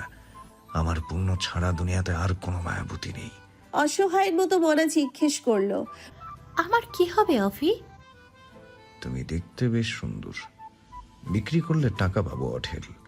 তোমাকে বিক্রি করে জীবনের সর্বশেষ পাপ করব আমি। নতুন জীবন শুরু হবে আমার। সেই জীবনে পাপ শব্দটা থাকবে না, থাকবে শুধু সুখ, শান্তি আর ভালোবাসা। মনার খুব করে বলতে ইচ্ছে করলো। অভিরাজ, তোমার মিষ্টি আর বেঁচে নেই। তোমার পূর্ণতাও নিখোঁজ। এ জীবনে সুখের সংসার করা হলো না তোমার। পাপীরা কখনোই সুখী হয় না। কাঁদতে কাঁদতে জ্ঞান হারিয়েছে পূর্ণতা, লুটিয়ে পড়েছে স্যাঁতসেঁতে মাটিতে। বৃষ্টি হয়েছে সারা রাত, বৃষ্টির পানি বয়ে গিয়েছে পূর্ণতার শরীরে। সারা রাত ভিজেছে। ইফতিয়ার সারা রাত খুঁজেছে পূর্ণতাকে, পাগলের মতো কান্না করেছে। আল্লাহর কাছে মানত করেছে পূর্ণতাকে পেয়ে গেলে 5,000 কোরআন শরীফ বিভিন্ন এতিমখানায় দান করবে। রাতের শেষ ভাগের দিকে হতাশ হয়ে জমিদার বাড়ির পুকুর পাড়ে বসে পড়ে ইফতিয়ার। পায়ে কাটা ফুটেছে বেশ কিছুক্ষণ আগেই, খোলানোর হুঁশ ছিল না বা এখনো নেই। আশা হতো ইফতিয়ার পুনরায় বলে ওঠে, হে আল্লাহ, হয় পূর্ণতাকে পাইয়ে দিন, না হলে আমার মরণ দিন। মুহূর্তেই বোধহয় মিষ্টির সামনে দাঁড়ালো ইফতিয়ারের। ধবধবে সাদা পোশাক তার, মুখটা মলিন, উদাস ভঙ্গিমায় বলে, জমিদার বাড়ির পেছনে রয়েছে পূর্ণতা। ইফতিয়ারের ঠোঁটের কোণে হাসি ফুটে ওঠে। কোমর জড়িয়ে ধরে মিষ্টির। এতক্ষণে কেন আসলে না তুমি? আমি খুঁজছিলাম তোমায়। ইফতিয়ারের এলোমেলো চুলগুলো ঠিক করে দেয় মিষ্টি, কাঁধ জড়িয়ে দাঁড় করায়। হাঁটু মুড়ে বসে ইফতিয়ারের ডান পা নিচের কোলে রাখে, সাবধানে খুলে দেয় কাটা। মুহূর্তেই গলগল করে রক্ত গড়িয়ে পড়ে। নিজ ওড়না দ্বারা রক্ত মুছে নেয় মিষ্টি। তারপর ইফতিয়ারের হাত ধরে বলে, চলুন, পূর্ণতার ভীষণ কষ্ট হচ্ছে। ইফতিয়ার সভ্য ছেলের মতো মিষ্টির পায়ে পা মিলিয়ে হাঁটতে থাকে। অভিরাজের হাতে পূর্ণতাকে তুলে দিয়ে আমি দূরে কোথাও চলে যাবো মিষ্টি। এভাবে বাঁচতে পারছি না আমি। তুমি থাকবে তো আমার সাথে? আলতো হাসে মিষ্টি। আহারে জীবন, বাঁচতে চাইলাম আপনার সাথে, বাঁধতে চাইলাম ঘর। সুখের মুখটা দেখলাম কেবল, হায় দেহ খানা করে দিল পর। মিষ্টির কথা বুঝতে পারে না ইফতিয়ার, ফের প্রশ্নও করে না। করতে চেয়েছিল, কিন্তু ততক্ষণে তারা পৌঁছে গেছে পূর্ণতার কাছে। ছোট ছোট গাছপালা ঢেকে ফেলেছে পূর্ণতাকে, মাথা পড়েছে কাদার স্তূপে। ইফতিয়ার পূর্ণতার সামনে হাঁটু মুড়ে বসে পড়ে, শরীরে হাত দিতে গিয়েও ইতস্তত বোধ করছে। ঘাড় বাঁকিয়ে তাকায় মিষ্টির পানে। মনে পড়ে মিষ্টির ডায়েরিতে লেখা কিছু কথা। জানেন চৌধুরী সাহেব, পূর্ণতার প্রতি আপনার দুর্বলতা আমার সহ্য হয় না। মাঝে মধ্যে চিন্তা করি, যদি কখনো পূর্ণতাকে ছুঁয়ে দেন, আমি বাঁচব তো? যার দিকে আপনি তাকালে আমার নিঃশ্বাস আটকে আসে, তাকে আপনি ছুঁয়ে দিলে আমি বাঁচব না। আপনি পূর্ণতাকে ছোঁয়ার আগেই যেন আল্লাহ আমাকে মরণ দেয়। শুকনো ঢোক গেলে ইফতিয়ার। মিষ্টির সামনে কি করে ছোবে পূর্ণতাকে? মেয়েটা ভীষণ কষ্ট পাবে তো। কি করবে এবার? মিষ্টি বোধহয় বুঝলো, মুহূর্তেই গায়েব হয়ে যায় সেখান থেকে। ইফতিয়ার আশেপাশে তাকিয়ে মিষ্টিকে খুঁজে পায় না। চট করে পায়ের দিকে তাকায়, সেখানে এখনো কাটা ফুটে আছে। তাহলে কি এতক্ষণ ভুল দেখলো? মিষ্টি ছিলই না। চোখ ভিজে ওঠে ইফতিয়ারের, নিজেই খুলে ফেলে কাটা। আসমান পানে তাকিয়ে বিড়বিড় করে বলে, আহারে জীবন, বাঁচতে চাইলাম তোমার সাথে, বাঁধতে চাইলাম ঘর। স্বপ্ন দেখলাম পাহাড় সমান, হায় তুমিই করে দিলে পর। গভীর ভাবনায় বিভোর মনা, হিসাব মিলছে না। অভিরাজের সাথে চালাকিতে পেরে উঠছে না। 28 দিন হয়ে গেল তারা একসাথে আছে, এখনো অভিকে বিছানায় আনতে পারেনি। কথাই বলে পুরুষ নারীর শরীরে সুখ খুঁজে পায়। আগুন আর ঘি পাশাপাশি থাকলে জ্বালিয়ে পুড়িয়ে ছারখার করবেই, এমনটাই লোকমুখে প্রচলিত কথা। কিন্তু অভিরাজ কেন চলছে না? কেন আকৃষ্ট হয়ে মনাকে কাছে টেনে নিচ্ছে না? নরম শরীরের ছোঁয়ায় নিজেকে শান্ত করছে না? কেন অশান্ত হচ্ছে না? তবে কি সত্যিই অভিরাজের পুরুষত্বে সমস্যা রয়েছে? সমস্যা থাকলে পূর্ণতাকে কাছে টেনে নিল কি করে? এক নারীতে আসক্ত পুরুষ ভয়ঙ্কর। তারা অনুভূতি লুকাতে পারে। শখের নারী ছাড়া দ্বিতীয় নারীর নিকট অনুভূতি জাহির করে না। কথাটা বোধহয় মনা জানে না। ড্রেসিং টেবিলের সামনে বসে আপাতমস্তক নিজেকে পর্যবেক্ষণ করছে মনা। ঢিলে ঢালা পোশাকে তাকে বেশ আবেদনময়ী লাগছে। বক্ষ বিভাজের সুগঠিত ভাঁজ স্পষ্ট, যে কোনো পুরুষের নজর কাড়তে সক্ষম। কমলার কোয়ার ন্যায় ওষ্ঠে সর্বক্ষণ লিপস্টিকে প্রলেপ লাগিয়ে রাখে, যেন অভি তাকাতেই আকৃষ্ট হয়। কিন্তু অভিরাজের নজরই পড়ছে না। নিজের সাজানো পরিকল্পনা বিফলে যাচ্ছে ভাবতেই রাগে ফর্সা মুখশ্রী রক্তিম বর্ণ ধারণ করে মনার। পরাজিত সৈনিকের ন্যায় হুঙ্কার ছেড়ে ড্রেসিং টেবিলের সামনে সাজানো প্রয়োজনীয় কসমেটিক্স ফেলে দেয়। তাতেও ক্ষান্ত হয় না। ড্রেসিং টেবিলের ড্রয়ারে রাখা অভিরাজের দামি ফোনখানা দেওয়ালে সজোরে আঘাত করে। মুহূর্তেই ভেঙে গুড়িয়ে যায় ফোনখানা। চারিদিকে ছড়িয়ে পড়ে ভাঙা ফোনের অংশ। সকল প্রমাণ বোধহয় লুটপাট হয়ে গেল। মিষ্টির করা আকুতি ভরা মেসেজগুলো নিঃশেষ হয়ে গেল। অভিরাজ কখনো জানতেই পারল না তার আদরের কলিজার টুকরো শেষ নিঃশ্বাস ত্যাগ করার আগে তাকে শেষবার দেখতে চেয়েছিল। বাঁচার জন্য ছটফট করেছে প্রতি মুহূর্তে। শান্ত হয়ে বসে মনা। এবার শান্তি লাগছে। হেরে যেতে শেখেনি সে। সঠিক সমাধান বের করতে হবে। ফোনের মতোই ভেঙে গুড়িয়ে দিতে হবে অভিরাজের সকল পরিকল্পনা। সূত্র খুঁজতে থাকে মনা। মনে পড়ে অভির বলা কথাগুলো। সে পাপী, খুন করেছে, নারী পাচারও সে করেছে। নিজেকে যেসব কাজের মেইন কালপ্রিট হিসেবে মনোনীত করলো, আসলে সেসব কাজ অভিরাজ করেইনি। তাহলে কেন বলল? নির্দোষ দাবি করতেই পারত। কি চলছে অভির মনে? আবার কোন নতুন চাল দিয়ে বাজিমাত করতে চলেছে সে? ছোট থেকেই অভিরাজকে দেখছে মনা। অত্যাচার নির্যাতনের মধ্য দিয়ে বড় হয়েছে। একবেলা খাবার খেয়েছে তো আর একবেলা পায়নি। তার কারণ অভাব নয়, অভির প্রতিবাদ। অভিকে থামাতে পারছিল না কেউ। জমিদারদের দীর্ঘদিনের ব্যবসায়ের বিরুদ্ধে রুখে দাঁড়িয়েছিল অভি এবং তার মা অনামিকা বেগম। ছোট্ট অভিরাজ বাবা দাদার মাথার উপর দিয়ে ছড়ি ঘুরিয়ে চলেছিল দিনের পর দিন। অতপর জমিদার সাহেবের কুটিল বুদ্ধির প্রবলে অভির চোখের সামনেই তার মাকে অপবাদ দেওয়া হলো। মুখে চুনকালি লাগিয়ে জমিদার বাড়ি থেকে বের করে দেওয়া হয়েছিল। পরকীয়ার অভিযোগে অভিযুক্ত করা হয়েছিল অনামিকাকে। অভি তার মায়ের সাথে চলে যেতে চাইলেই তাকে আটকায় মনোয়ার। অসহায় অনামিকা বেগমের যাওয়ার মতো কোনো জায়গা ছিল না। মনোয়ারের পা জড়িয়ে কেঁদে কেঁদে নিজেকে নির্দোষ দাবি করেছিল, কিন্তু বিশ্বাস করেনি মনোয়ার। অভি চিৎকার করে কান্না করে বলছিল মায়ের সাথে চলে যেতে চাই। তাকে চিলেকোঠার কক্ষে আটকে রাখে জমিদার বাড়ির প্রহরীগণ। তারপর থেকেই অভিরাজ আর প্রতিবাদ করেনি, যেন প্রতিবাদ শব্দটাকে ভুলেই গিয়েছিল। জমিদার বাড়িতে এমন কোনো পাপ কার্য নেই যা করা হতো না। অভি চুপচাপ দেখে যেত। অনামিকা বাড়ি ছাড়ার কিছু ঘন্টা পরেই মনোয়ার নতুন বউ বাড়ি তোলে। বউ বিয়ে সম্পর্কে তখন অভির জ্ঞান ছিল। চুপচাপ অভিরাজ পড়াশোনার বাইরে কোনো দিকেই মন দিত না। অতপর বছর ঘুরতে না ঘুরতেই মনোয়ারের দ্বিতীয় স্ত্রীর কোল আলো করে জন্ম নেয় মিষ্টি। মা চলে যাওয়ার পরে সেই দিনই হেসেছিল অভি। ছোট্ট বোনটাকে বুকে জড়িয়ে গোটা জমিদার বাড়ি হেঁটেছিল। নারীর প্রতি ঝোঁক কখনোই ছিল না তার। সুন্দরী সুন্দরী নারীদের মধ্যরাতে অভির রুমে ঢুকিয়ে দিতেন জমিদার সাহেব, কিন্তু অভি তাদের দিকে ফিরেও তাকাতো না। ঠিক এই কারণেই অভিকে মনা এত ভালোবাসে। মানতেই হবে জমিদার বাড়ির একমাত্র শুদ্ধ পুরুষ। মনার মনে পড়ে পূর্ণতার সেই জোর গলায় বলা কথাগুলো। গোটা জমিদার বাড়ির একমাত্র শুদ্ধ পুরুষ আমার এমপি সাহেব।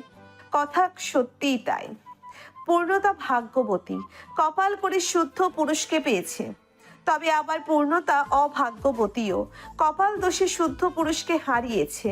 প্রাণ থাকতে মনা অভিপূর্ণকে এক হতে দেবে না। প্রচন্ড তেষ্টায় গলা শুকিয়ে আসে মনার। খাটের পাশে টি টেবিলের ওপরে থাকা পানির গ্লাস হাতে তুলে ঢক ঢক করে গিলে ফেলে। অতপর মিনিট 5 পরেই ঘুমে চোখ ভেঙে আসে।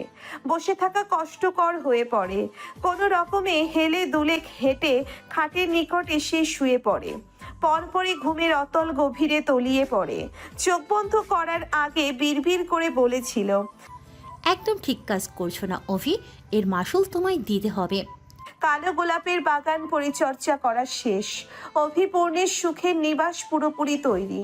অভি ঘুরে ঘুরে দেখতে থাকে পুরো বাড়িটা, কোথাও কোনো ত্রুটি রয়েছে কিনা এটা দেখাই তার মুখ্য বিষয়। তবে এত বড় প্রাসাদে কোনো ভুল দেখতে পায় না। মানতেই হবে কর্মচারীদের নিখুঁত সৃষ্টি এই প্রাসাদ। প্রসন্ন হাসে অভি।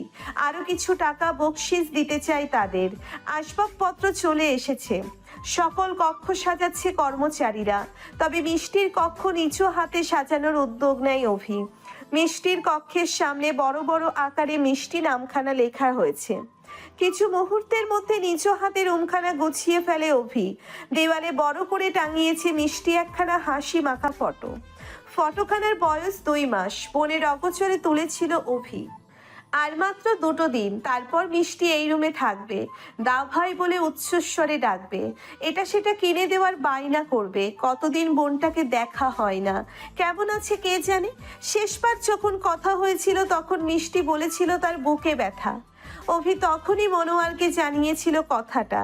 ডাক্তারকে কল করে বাড়িতে যেতে বলেছিল। শিউলি, রেশমা, রিমা তাদের সবাইকে কল করে বলেছিল মিষ্টির খেয়াল রাখতে। মিষ্টির যত্নের বিনিময়ে শিউলির হাতে বেশ অনেকগুলো টাকা গুঁজে দিয়েছিল অভি। মনা অভির ফোনখানা নিয়ে নিয়েছে। শতবার চাওয়ার পরেও ফেরত দেয় না। অভিরও কিছু করার ছিল না মেনে নেওয়া ছাড়া।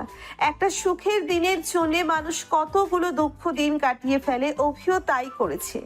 বাকি জীবন সুখে কাটাবে বলে কিছুদিন নিজে সহ প্রাণপ্রিয় স্ত্রী এবং কলিজার টুকরো বোন অসুখে জীবন অতিবাহিত করেছে। তবে এবার তাদের দুঃখের দিন শেষ। সুখ এসে দরজায় কড়া নাড়ছে।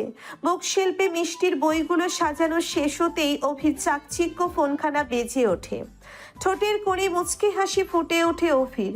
পুলিশ কল করেছে নিশ্চিত। অতি দ্রুত কল রিসিভ করে কানে তোলে। হ্যালো পুলিশ, আমার বউ আর বোনকে পেয়েছেন? পুলিশ অফিসার জামিল আমতা আমতা করতে থাকে। কিভাবে বলবে কথাখানা? শুকনো ঢোক গিলে চিফ তারা ঠোঁট ভিজিয়ে নেয়। স্যার, আপনার দাদিমা পুরো শহর রটিয়ে দিয়েছে পূর্ণতার সঙ্গে ইফতিয়ার অবৈধ সম্পর্ক রয়েছে, আর আপনি বইয়ের শোকে এমপি পদ ত্যাগ করে ছেড়েছেন আপনার বইয়ের নামে বাকিটা শেষ করার আগেই গর্জে ওঠে অভিরাজ। হুঙ্কার ছেড়ে বলে, শুয়োরের বাচ্চার মুখ সেলাই করে দে। আমার ফুলের মতো পবিত্র বউকে অপবাদ দেওয়ার সাহস হয় কি করে? কেঁপে ওঠে জামিল। কাপা কাপা গলায় বলে, পূর্ণতাকে ইফতিয়ার চৌধুরী নিয়ে গেছে। স্বস্তির নিঃশ্বাস ফেলে অভি। রাগ কমলো বোধহয় কিছুটা। ঠান্ডা গলায় বলে, আপনি আমার মা আর বোনকে এখানে আনার ব্যবস্থা করুন। ইফতিয়ার চৌধুরী নিজ দায়িত্বে আমার পূর্ণতাকে আমার কাছে পৌঁছে দেবে। স্যার, এতটা বিশ্বাস বইয়ের উপর? আসে অভি। মিষ্টির রুমের বারান্দায় চলে এসেছে ততক্ষণে। আসমান পানে তাকিয়ে বলে, অনেক কিছু ঘটে গিয়েছে। পূর্ণতাকে ছেড়ে চলে এসেছি, মনাকে বিয়ে করেছি এমন খবরও জেনেছে। ভীষণ আঘাত দিয়েছি তাকে। তবুও যদি তাকে জিজ্ঞেস করেন অভি সম্পর্কে কিছু বলুন, সে অকপটে বলে দেবে, এই পৃথিবীর সব থেকে শুদ্ধ পুরুষটি হচ্ছে আমার এমপি সাহেব, ফুলের ন্যায় পবিত্র। এমন একটা মেয়ের প্রতি এইটুকু বিশ্বাস থাকবে না? জামিলও তৃপ্তির হাসি হাসে। আমি মন থেকে দোয়া করি আল্লাহ আপনাদের নতুন যাত্রা শুভ করুক। পূর্ণতার জ্ঞান ফিরেছে দীর্ঘক্ষণ হলো। চোখ খুলেই ইফতিয়ারের কাছে আবদার করেছে, আমাকে আমার স্বামীর কাছে দিয়ে আসুন। ইফতিয়ার কথা দিয়েছে খুব তাড়াতাড়ি পূর্ণতাকে তার স্বামীর কাছে পৌঁছে দিবে। এই মুহূর্তে তারা দাঁড়িয়ে আছে চৌধুরী বাড়ির সামনে। ইসমাইল চৌধুরী পথ আটকে দাঁড়িয়েছে, ভেতরে ঢুকতে দিচ্ছে না এবং কিছুতেই ঢুকতে দিবে না। ইফতিয়ার, মেয়েটিকে পুলিশের কাছে দিয়ে দাও।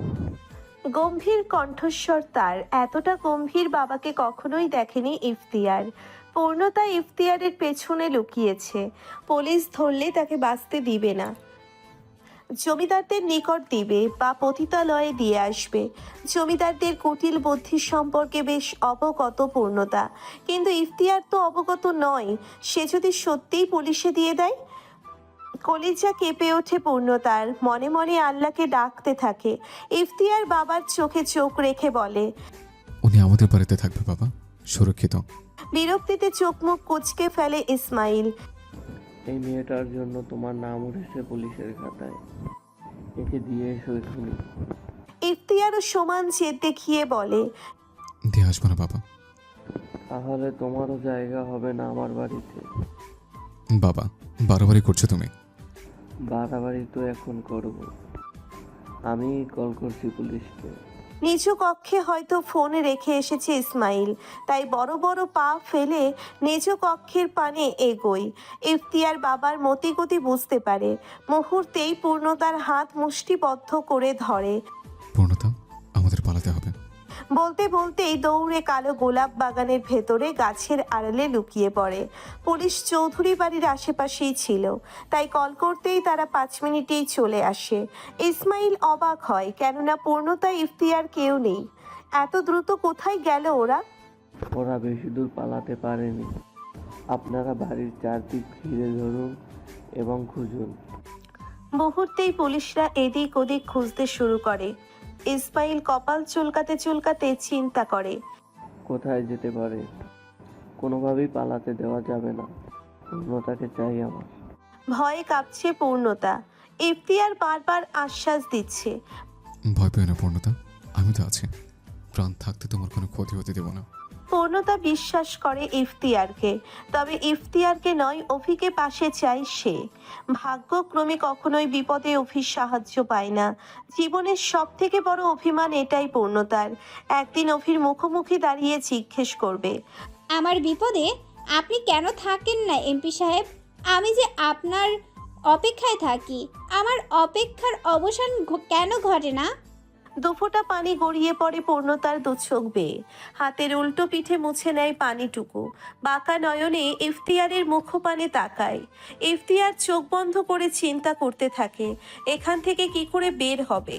পুলিশ চারিদিক থেকে ঘিরে ধরেছে ওদের, যে কোনো মুহূর্তে ধরা পড়তে পারে। বুক কাঁপছে ইফতিয়ারের, হাত পায়েও মৃদু কাঁপন অনুভব করে। পুলিশ এদিক ওদিক দৌড়াদৌড়ি করছে। যখন তখন পুলিশের চোখ পড়বে ওদের পানে, আর শেষ হয়ে যাবে সবটা। ঠিক তখনই ইফতিয়ারের বন্ধ চোখের পাতায় ভেসে ওঠে মিষ্টির ডায়েরির পাতায় লেখা কিছু কথা। চৌধুরী সাহেব, আমাদের একটা সংসার কবে হবে? সারাদিন শেষে ক্লান্ত শরীরে বাসায় ফিরে মিষ্টি বলে কবে ডাকবেন? কবে আপনার জন্য রান্না করব আমি? কবে আপনার সাথে পায়ে পা মিলিয়ে দুপা হাঁটবো? আপনার ঘামে ভেজা বুকের বাঁ পাশে কবে মাথা রাখবো? এই জীবনে কি আমার স্বপ্ন পূরণ হবে না?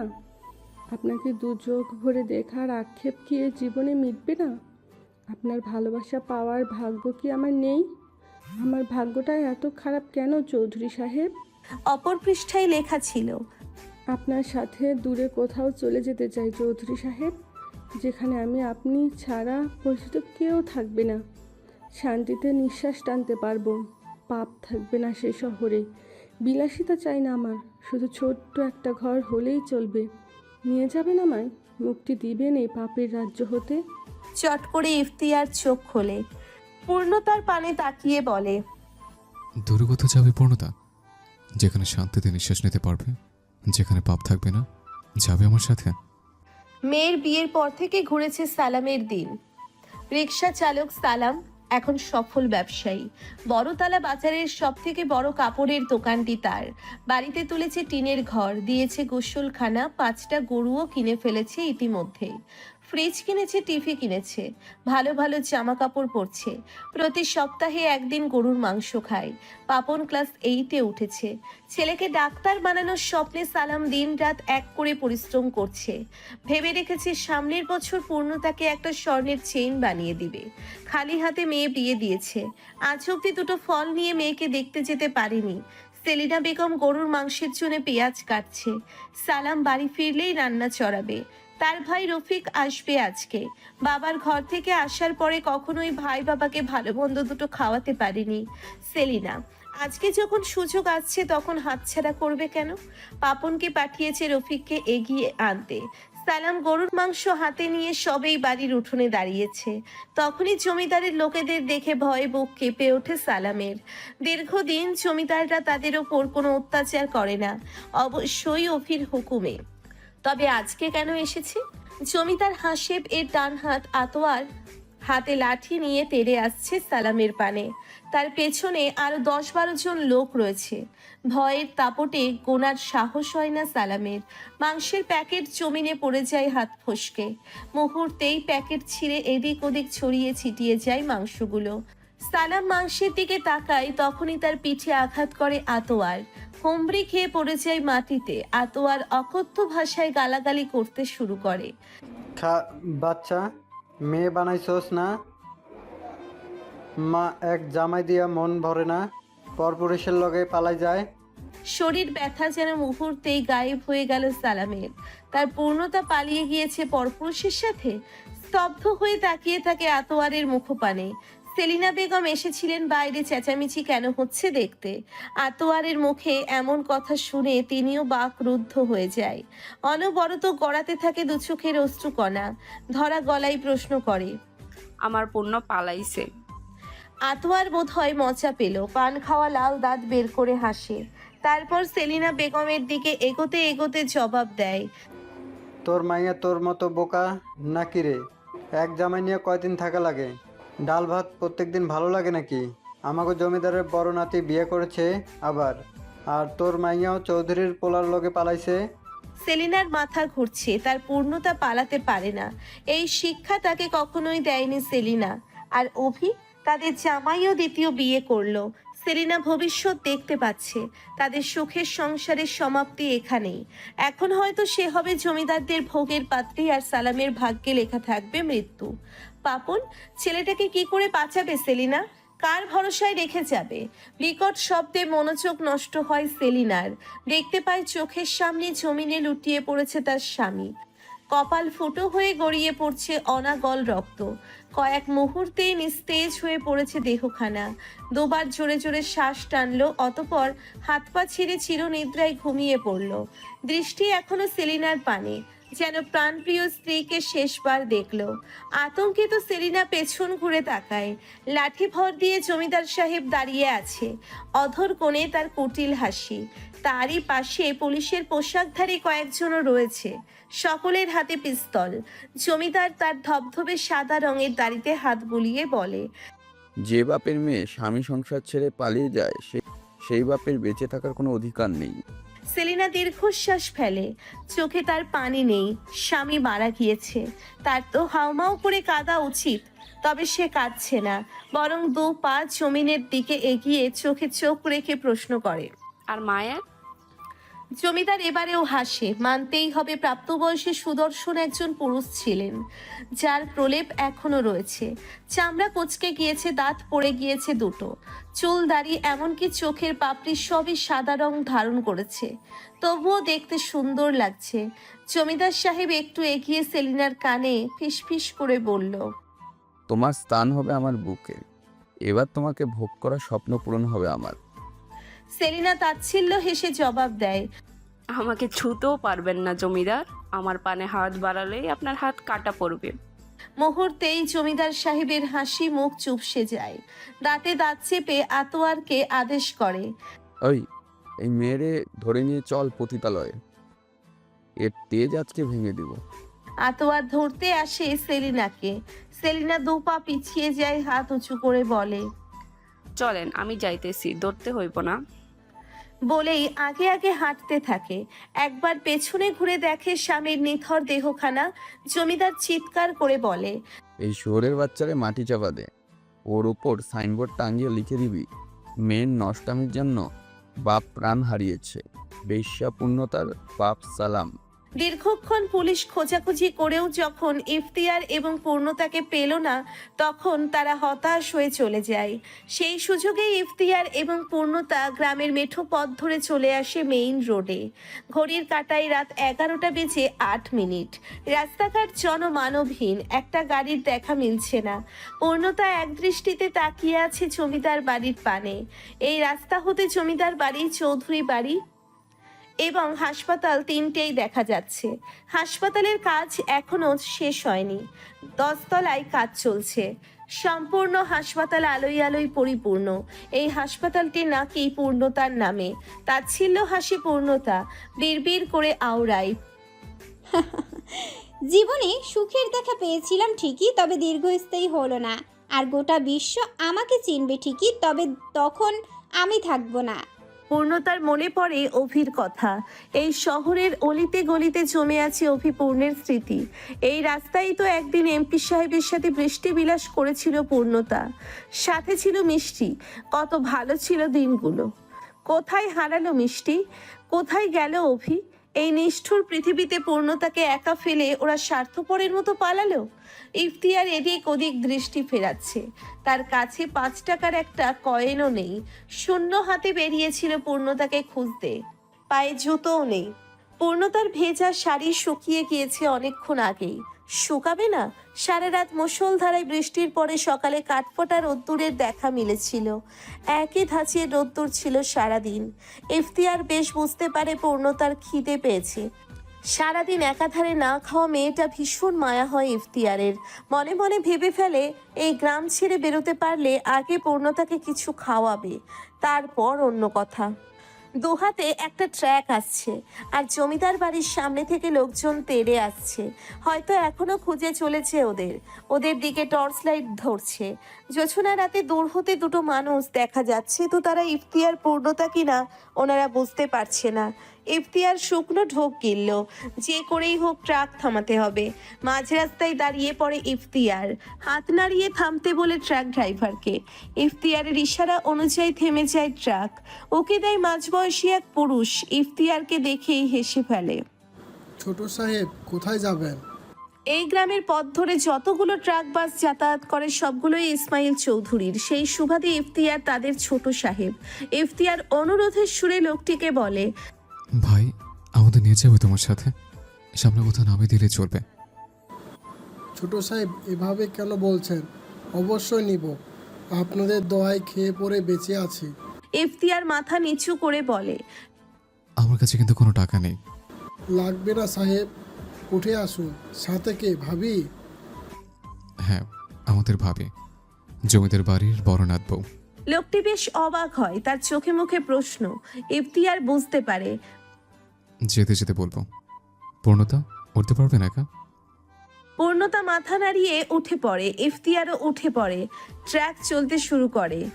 পূর্ণতা বিড়বিড় করে বলে, আবার ফিরবো এই শহরে। আমাকে ঠকানো প্রতিটা মানুষকে কঠোর হাতে কঠোর শাস্তি প্রদান করব, প্রতিজ্ঞা করলাম।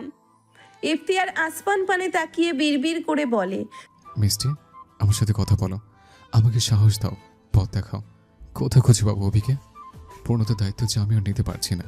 মিষ্টি বোধহয় খিলখিল করে হেসে উঠল, উচ্চস্বরে বলল, চৌধুরী সাহেব, আপনি দায়িত্ব এড়াতে ভালোবাসেন, বড্ড স্বার্থপর। হঠাৎ সামনে থেকে লোকজনের আওয়াজ আসে। থেমে যায় ট্রাক। শ্বশুর বাড়ি থেকে মিথ্যে অপবাদ দিয়ে তাড়িয়ে দেওয়ার পরে অনামিকা বেগমের ঠাঁই হয়েছিল বাবার বাড়ি। বৃদ্ধা বাবা মায়ের কথার অবাধ্য হয়ে একদিন ঘর ছেড়েছিল। ভাগ্য আবার তাকে দাঁড় করিয়েছিল সেই বাবা মায়ের সম্মুখে। গোটা দুনিয়া যখন কলঙ্কিনী বলে অনামিকাকে তাচ্ছিল্য করছিল, তখন বাবা মা পরম মমতায় ঠাঁই দিয়েছিল বুকে। ভালোবেসে আগলে নিয়েছিল। নতুন করে বাঁচার স্বপ্ন দেখছিল, নতুন করে বাঁচার স্বপ্ন দেখাচ্ছিল। কিন্তু বেশি দিন টিকতে পারেনি। শোক কপালে সয় না যে। 15 দিন পরেই যেখানে উপস্থিত হয়েছিল, কিন্তু বেশি দিন টিকতে পারেনি। সুখ কপালে সয় না যে। 15 দিন পরেই সেখানে উপস্থিত হয়েছিল মনোয়ার। অনামিকাকে বাড়ি ফিরিয়ে আনার প্রস্তাব রাখে। ভালোবাসা অন্ধ অনামিকা মনোয়ারের সেই প্রস্তাব এড়িয়ে যেতে পারেনি। স্বামী সন্তান নিয়ে সুখে সংসার করার লোভ আষ্ঠে পৃষ্ঠে জড়িয়ে ধরেছিল তাকে। তাই তো বেঈমান স্বামীর হাত ধরে দ্বিতীয়বারের মতো বাবার ঘর ছেড়েছিল। এবারেও অনামিকার হতভাগা বাবা মা বারবার মেয়েকে বারণ করছিল, দ্বিতীয়বার ভুল না করার অনুরোধ জানাচ্ছিল। এবারেও বাবা মায়ের চোখের পানির মূল্য দেয়নি অনামিকা। মাঝ রাস্তায় এসে মনোয়ার কুটিল হাসে, ছেড়ে দেয় অনামিকার হাত। জমিদার বাড়ির রাস্তার বিপরীত রাস্তায় পা বাড়ায়। ভয়ে আতঙ্কিত অনামিকা স্বামীর হাত ধরে মুঠো করে। মনোয়ার ছাড়ানোর চেষ্টা করলেও ছাড়ে না। কোথায় নিয়ে যাচ্ছে প্রশ্ন করার সাহস হয় না। স্বামী তো নরকে নিয়ে গেলেও সেখানে যেতে হবে। সত্যি নরকেই বটে। জমিদারদের তৈরি পতিতালয়ে নিয়ে যায় অনামিকাকে। সব থেকে পয়সাওয়ালা পুরুষের হাতে তুলে দেয় প্রাণপ্রিয় স্ত্রীকে এবং লোকটার থেকে নেয় মোটা অঙ্কের টাকা। সেই দিন থেকে দীর্ঘ 4 বছর কাটিয়ে দেয় পতিতালয়ে। বিভিন্ন পুরুষের কাছে নিজেকে সঁপে দেওয়াই ছিল অনামিকার কাজ। আফসোস হতো না আর, মেনে নিয়েছিল ভাগ্যের লিখন। কিন্তু হঠাৎ ভাগ্য বদলাতে সেখানে আগমন ঘটে অভিরাজের। জন্মদাত্রী মাতার এমন বেহাল দশা দেখে বাবার প্রতি ঘৃণা বাড়তে থাকে। প্রতিজ্ঞা করে নিজ হাতে জমিদার বাড়ির প্রতিটা মানুষকে ধ্বংস করার।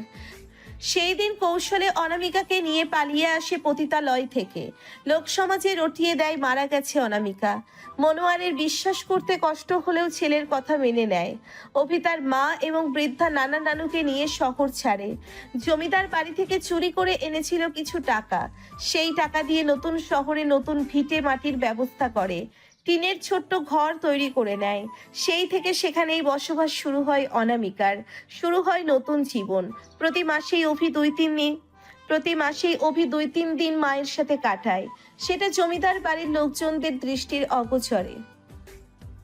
ঢাকা শহর নিঃসন্দেহে একটা ব্যস্ত নগরী। এখানে মানুষ সর্বক্ষণ ছুটে চলে নিজ ধান্দায়। এক দণ্ডও কেউ স্থির থাকে না। ওদের কি জীবন উপভোগ করার ইচ্ছে জাগে না? অবশ্য জীবন উপভোগ করবে কি করে? সৌন্দর্যের ছিটে ফোটাও নেই এখানে। গ্রামের মতো শান্তি নিঃশ্বাস টানার মতো কায়দা নেই। পচা গদ্ধ লোকজনের শোরগোল, কুকুরের ঘেউ ঘেউ আওয়াজ, যানবাহনের অযাচিত শব্দ দূষণ, সব মিলিয়ে পূর্ণতা চট করে ঢাকা শহরের নাম দিয়ে ফেলে অশান্তির নগর। এই অশান্তির নগরে মানুষ বসবাস করে কিভাবে? উঁচু উঁচু বিল্ডিং দেখা যাচ্ছে। এই বদ্ধ বিল্ডিং এ মানুষ থাকে কি করে? আলো বাতাসের ছিটে ফোটাও তো বোধহয় ঢুকতে পারে না এখানে। ভোরের আলো ফোটার সঙ্গে সঙ্গেই ব্যস্ত নগরীতে পৌঁছিয়েছে ওরা। ইফতিয়ার সর্বপ্রথম পূর্ণতাকে নিয়ে ছোটখাটো একটা ভাতের হোটেলে ঢুকে পড়ে। কিন্তু সেখানে ভাত নেই। সকালের খাবারে তৈরি হচ্ছে রুটি, ডাল, সবজি এবং ডিম ভাজি। এসব একদমই খেতে ইচ্ছে করছে না পূর্ণতার। তবুও জোর করে খেয়েছে। খাওয়া দাওয়া পর্ব চুকিয়ে আপাতত ওরা ব্যস্ত নগরীর যানজট দেখছে। পাশ দিয়ে কয়েকটা লোক আসছে। কিছু পুরুষ মানুষ বরাবরই চরিত্রহীন। মেয়ে দেখলেই তাদের ছুঁয়ে দিতে ইচ্ছে করে। ইফতিয়ার ঠিক বুঝতে পারে লোকগুলো পূর্ণতার গা ছুঁয়ে যাবে। তাই অতি সন্তর্পণে পূর্ণতার ডান হাতটা নিজের হাতের মুঠোয় পুরে নিয়ে নিজের সামনে দাঁড় করিয়ে দেয়। পরপরই ছেড়ে দেয় হাত। কেমন অস্বস্তি হচ্ছে। মনে হচ্ছে সকলেই এই দিকে তাকিয়ে আছে। মিষ্টিও রয়েছে এখানে। কোমরে হাত দিয়ে তীক্ষ্ণ দৃষ্টিতে তাকাচ্ছে ইফতিয়ারের পানে, যেন মারবে। অভিরাজও রয়েছে এখানে। চিৎকার করে বলছে। শুকনো ঢোক গিলে মাথা নিচু করে ফেলে ইফতিয়ার। পূর্ণতা ছোট ছোট নয়নে তাকিয়ে আছে ইফতিয়ারের পানে। হাত ধরেছিল বেশ, বুঝেছে পূর্ণতা, এবং এই মুহূর্তে অস্বস্তিতে ভুগছে এটাও ধরতে পেরেছে। ঘটনা এড়াতে পূর্ণতা বলে ওঠে, চৌধুরী সাহেব চলুন, এখান থেকে ভালো লাগছে না। ইফতিয়ার মাথা নেড়ে রিক্সা ডাকে। এখানকার রিক্সাওয়ালাগুলো বেকার যুবকদের মতো এক কোনায় বসে সিগারেট ফুঁকছে। অতিরিক্ত জনমানব হলেও রিক্সায় ওঠার মতো মানুষের বড্ড অভাব। ট্রাক ড্রাইভারের থেকে 2000 টাকা রেখেছে ইফতিয়ার। ধার নিয়েছে, ওয়াদা করেছে সঠিক সময়ে ফেরত দিবে। রিক্সা ছুটে চলেছে আপন গতিতে। পূর্ণতা বুক ভরে শ্বাস টানে। এতক্ষণ যেন শ্বাস আটকে ছিল। চোখ ঘুরিয়ে দেখতে থাকে চারিপাশ। না, ঢাকা শহর এতটাও খারাপ নয়। সৌন্দর্য এখানেও রয়েছে। দূরে একটা 10 তলা বিল্ডিং এর পানে নজর পড়ে পূর্ণতার। এত উঁচু বিল্ডিং দেখে চট করেই গুনে ফেলে। 5 তলার সাইনবোর্ডের পানে নজর আটকায়। স্পষ্ট ভাষায় গোটা গোটা অক্ষরে লেখা আছে ইফতিয়ার চৌধুরী। পূর্ণতা ভেবে পায় না এখানে কেন চৌধুরীর নাম লেখা হয়েছে। জানার আগ্রহ বাড়ে। পাশ ফিরে তাকায় মানুষটার পানে, কিন্তু উদাসীন দৃষ্টি দেখে প্রশ্ন করার ইচ্ছেটা দমে যায়। ইফতিয়ার আসমান পানে তাকায়। ভাবতে থাকে সামনে কি হবে। অভি পূর্ণতাকে নিয়ে যাবে? তারপর ইফতিয়ার কি করবে? কে রইল ইফতিয়ারের জন্যে? বাবা মা, বোন, প্রেমিকা কিংবা পছন্দের নারী কেউ থাকবে না। দিন শেষে নিঃসঙ্গতাই ইফতিয়ারের একমাত্র সঙ্গী হবে। একা জীবন কিভাবে কাটাবে? হঠাৎ করে পূর্ণতার থেকে কিছু পাওয়ার লোভ জাগে এবং তখনই নিজ মনোভাব প্রকাশ করে ফেলে। পূর্ণতা, তোমাকে আমি সর্বক্ষণ সাহায্য করেছি, ছায়ার মতো পাশে থেকেছে। তার বিনিময়ে যদি কখনো কিছু চাই, তুমি আমি স্বার্থপর ভাববে? আমার ঋণ মিটিয়ে দিবে না? পূর্ণতা মনে মনে বলে ওঠে। ওহ, তাহলে গভীর মনোযোগ দিয়ে চৌধুরী সাহেব এটাই ভাবছিল। মনে মনে এক দফা হেসে নেয়। এত হতে চিন্তার মাঝেও পূর্ণতার হৃদয়ে দোলা দিচ্ছে। মনে মনে বলছে, তুই যা চাচ্ছিস তাই রয়েছে তোর গন্তব্যে। ধাপে ধাপে এগিয়ে যাচ্ছিস তোর এমপি সাহেবের নিকট। আমাকে আমার স্বামীর কাছে পৌঁছে দিন, আমি আপনার ঋণ মিটিয়ে দিব। এমন কিছু উপহার দিব, সেই উপহার আপনার ঠোঁটের কোণে হাসির কারণ হবে, বেঁচে থাকার অনুপ্রেরণা জাগাবে, প্রতি মুহূর্তে সুখের জোয়ারে ভাসাবে আপনাকে, কথা দিলাম। ইফতিয়ার হাসে, বুকটা হালকা হলো। মনে মনে আওড়ায়, তোমার পেটে বেড়ে ওঠে ওই ছোট্ট প্রাণটাকে আমি কেড়ে নেব পূর্ণতা। সারা জীবন ঠকেছে, শেষ সময়টা একটু শান্তিতে বাঁচতে চাই, একটু ভালো থাকতে, আর আমাকে ভালো রাখতে পারবে তোমার অংশ। কোলাহল মুক্ত সুন্দর রাস্তা পেরিয়ে রিক্সা ঢুকে পড়ে আবারও লোক সমাগমে। চারিপাশ থেকে আবারও ভেসে আসতে থাকে কোলাহল। রিক্সা আটকে পড়ে মাঝ রাস্তায়। লম্বা লাইন পড়েছে, একপাশে ট্রাক, প্রাইভেট কার, অপর পাশে রিক্সা, অটো, সিএনজি। পূর্ণতা ভাবতে থাকে এভাবে দাঁড়িয়ে কেন আছে সকলেই। গরমে অতিষ্ঠ পূর্ণতা বিরক্তির নিঃশ্বাস ফেলতেই হঠাৎ মনে হয় আশেপাশে অভিরাজ আছে, খুব নিকটে, গায়ে গন্ধ ভেসে আসছে। চঞ্চল দৃষ্টি মেলে এদিক ওদিক তাকাতে থাকে, খুঁজতে থাকে অভিকে। ওদের রিক্সার পিছনে আরো রিক্সা নড়ছে। পূর্ণতা চোখ বন্ধ করে বোঝার চেষ্টা করে, মেনে নেয় কোন দিক থেকে আসছে। ইফতিয়ার ভ্রুকুচকে তাকিয়ে আছে পূর্ণতার পানে। হঠাৎ চঞ্চল হয়ে উঠেছে কেন? খারাপ লাগছে কি? জিজ্ঞেস করতে যাবে তখনই পূর্ণতা চট করে নেমে পড়ে রিক্সা থেকে। একগাল হেসে বলে, চৌধুরী সাহেব, এখানে আমার এমপি সাহেব আছে। ইফতিয়ার বলে, সত্যি আছে? একদম আছে, নেমে পড়ুন, গন্তব্যে পৌঁছে গিয়েছি আমরা। ইফতিয়ার সত্যিই নেমে পড়ে। ভাড়া মিটিয়ে একপাশে গিয়ে দাঁড়ায়। পূর্ণতা কালো রঙের একখানা গাড়ি পানে তাকিয়ে আছে। একটা প্রশ্ন অনেকক্ষণ যাবৎ ঘুরপাক খাচ্ছে ইফতিয়ারের মনে। এত কিছুর পর অভিরাজের কাছে ফিরবে তুমি? বাঁকা হাসে পূর্ণতা, মিষ্টি হাসি দেয় সেটা, ভয়ঙ্কর হাসি ইউটিউব। ইফতিয়ারের এলোমেলো চুলগুলো ঠিক করে দিতে দিতে জবাব দেয়, ফিরতে তো হবেই, ফিরবো আমি। শুধু এমপি সাহেবের কাছে নয়, অতি দ্রুত জমিদার বাড়িতেও ফিরবো। জমিদার হাসিবের সব থেকে বিশ্বস্ত এবং প্রিয় ব্যক্তি হচ্ছে শিউলি বেগম। নিজ স্ত্রীকেও তিনি এতটা ভরসা করে না যতটা ভরসা করে শিউলি বেগমকে। যে কোনো সিদ্ধান্ত তিনি শিউলি বেগমের সাথে পরামর্শ করে নেন। তারও একটা কারণ রয়েছে। শিউলি বেগমের মা জহুরি বেগম ছিলেন জমিদার সাহেবের প্রেমিকা। দীর্ঘ বছর দুজন গোপনে পরকীয়া করেছেন। জহুরি নিজের স্বামীর অর্জিত টাকা লুকিয়ে সাহেবকে দিয়েছেন। তারপর একদিন সাহেবের মনে হয় জহুরির মেয়েও দেখতে বেশ ভালো এবং বিশ্বস্ত। মনোয়ারের দ্বিতীয় বউকে তাড়িয়েছিল শিউলিকে ঘরে তুলবে বলে, তা না হলে মেয়েটাকে তাড়াতো না। ভীষণ ভালো এবং সাধাসিধে ছিল মেয়েটা। আজও পতিতালয়ে গেলে বড্ড মায়া লাগে জমিদার সাহেবের। বাবা, অনামিকা বেঁচে আছে। শিউলির কথায় ভ্রু কুচকে ফেলে সাহেব। এতক্ষণ ফুরফুরে মেজাজে থাকলেও এবার কপাল কুচকে ফেলে। মাথায় চুলের পরিমাণ খুবই কম। কানের পিঠে এবং পেছনে যে কয়টা চুল রয়েছে তা সবই সাদা রঙের। দুই ভ্রু সহ চোখের পাপড়ি সাদা হয়ে গিয়েছে। ফর্সা মুখশ্রী কুচকে গিয়েছে বয়সের তাপে। বুক অবধি গড়িয়ে পড়েছে সাদা ঘন দাড়ি। সেই দাড়িতে হাত বুলিয়ে ধীর গতিতে আওড়ায়, মেরে দাও। শিউলি হাসিবের পায়ের কাছে বসে পড়ে, হাত ধরে ভয়ার্থক স্বরে বলে, বাবা, অভিকে আমাদের সাথে বেইমানি করলো। সে কি মনাকে বিয়ে করবে না? বাঁকা হাসে জমিদার সাহেব। শিওর, চিন্তা করো না। দাদুভাই আমাকে হারাতে পারবে, তার সকল পদক্ষেপই আমার জানা। তুমি শুধু অনামিকার দিকটা দেখো। দাদুভাই কি করে বশ করতে হবে জানা আছে আমার। শিউলির চিন্তা একটুও কমে না। সে মনে মনে কিছু একটা চিন্তা করে এবং বলে, আমাদের থেমে যাওয়া উচিত নয় কি? তুমি যাও এখান থেকে, বিরক্ত করো না। অগত্যা চলে যায় শিউলি। জমিদার সাহেব চিন্তিত ভঙ্গিমায় বসে আছে রাজকীয় সিংহাসনে। গভীর চিন্তার সাগরে ডুবেছে সে। বয়স তার 70 পেরিয়েছে। নারীর ব্যবসায় সামিল হয়েছে 50 বছর হলো। কখনো কোনো বাধা আসেনি। হ্যাঁ, ছেলের বউরা বাধার চেষ্টা করেছিল এবং সঙ্গে সঙ্গেই তাদের ব্যবস্থা নিয়েছে জমিদার সাহেব। কিন্তু পূর্ণতা নামক ভয়ঙ্কর সাহসী নারী জমিদার কুটিরে পা রাখার পর থেকেই একের পর এক বাধা আসছে। একে একে কাছের মানুষগুলো খুন হচ্ছে, দল ভেঙে যাচ্ছে তার। মেজ ছেলেকে কেউ খুন করেছে এই খবর জেনেছে বেশ আগেই, তবুও মুখ খুলছে না বা একটুও অনুতপ্ত হচ্ছেন না। নীরবে বোঝার চেষ্টা করছে খুনি কে হতে পারে। আপাতত সন্দেহের তালিকায় অনেকেই রয়েছে, পূর্ণতা, রেশমা, ইমন, ঈশান এবং ইফতিয়ার। জমিদার নিশ্চিত এদের মধ্য থেকেই কেউ একজন খুনটা করেছে। ছেলের মৃত্যুতে একটুও আফসোস না হলেও পরবর্তীতে নিজেও খুন হতে পারে, এটা ভেবেই মনে মনে ভয় পাচ্ছে। অবশ্যই নিজেকে রক্ষা করার অস্ত্র ও ইতিমধ্যেই বানিয়ে ফেলেছে, তারপরও সাবধানের মার নেই। ভাবতে ভাবতে আঁখি পল্লব বন্ধ করে ফেলেন তিনি। তখনই কারো পায়ের আওয়াজ শুনতে পায়।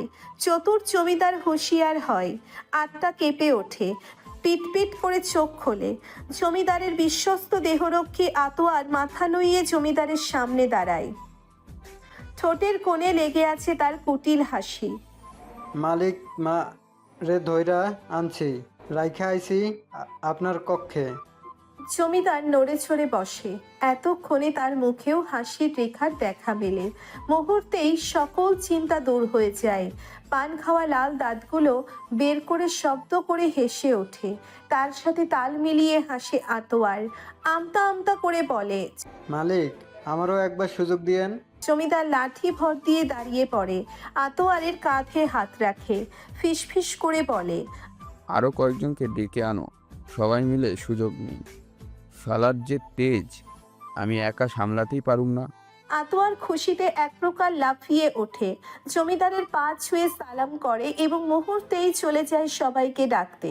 জমিদার তার বুক সমান লম্বা দাড়িগুলোতে হাত বুলায়, বিড়বিড় করে বলে, পূর্ণতা, এবার দেখি কি করিস তুই, বাঁচিয়ে দেখা তোর মাকে। সেলিনা বেগম হাঁটু মুড়ে বসে আছে। বিশাল বড় কক্ষে তাকে রাখা হয়েছে। চারিপাশে ছড়িয়ে ছিটিয়ে আছে মদের বোতল, সিগারেটের খোসা। বেশ বুঝতে পারছে আজকে তার সাথে কি হতে চলেছে। বুক ফুলিয়ে কয়েকবার শ্বাস টানে সেলিনা। মনে মনে প্রস্তুত করে নেয় নিজেকে। কান্না পাচ্ছে না একটুও, কষ্টও হচ্ছে না, শুধু আফসোস হচ্ছে এত বড় দুনিয়ায় এত মানুষ রয়েছে, এক একজন মানুষের মৃত্যু এক একভাবে নির্ধারণ করা হয়েছে। সব থেকে ঘৃণিত এবং কষ্টের মৃত্যু কেন আল্লাহ সেলিনাকে দিল? নোংরা মানুষদের স্পর্শ পেয়েই কেন দুনিয়া ছাড়তে হবে? এমন তো হতে পারতো প্রাণপ্রিয় স্বামীর বুকে শেষ নিঃশ্বাস ত্যাগ করত, কোনো আফসোস থাকতো না। খট করে দরজা খোলার আওয়াজ হয়। বাইরে থেকে আওয়াজ আসছে পুরুষ মানুষের কণ্ঠস্বর। হেসে হেসে কিন্তু নিয়ে আলাপ করছে তারা।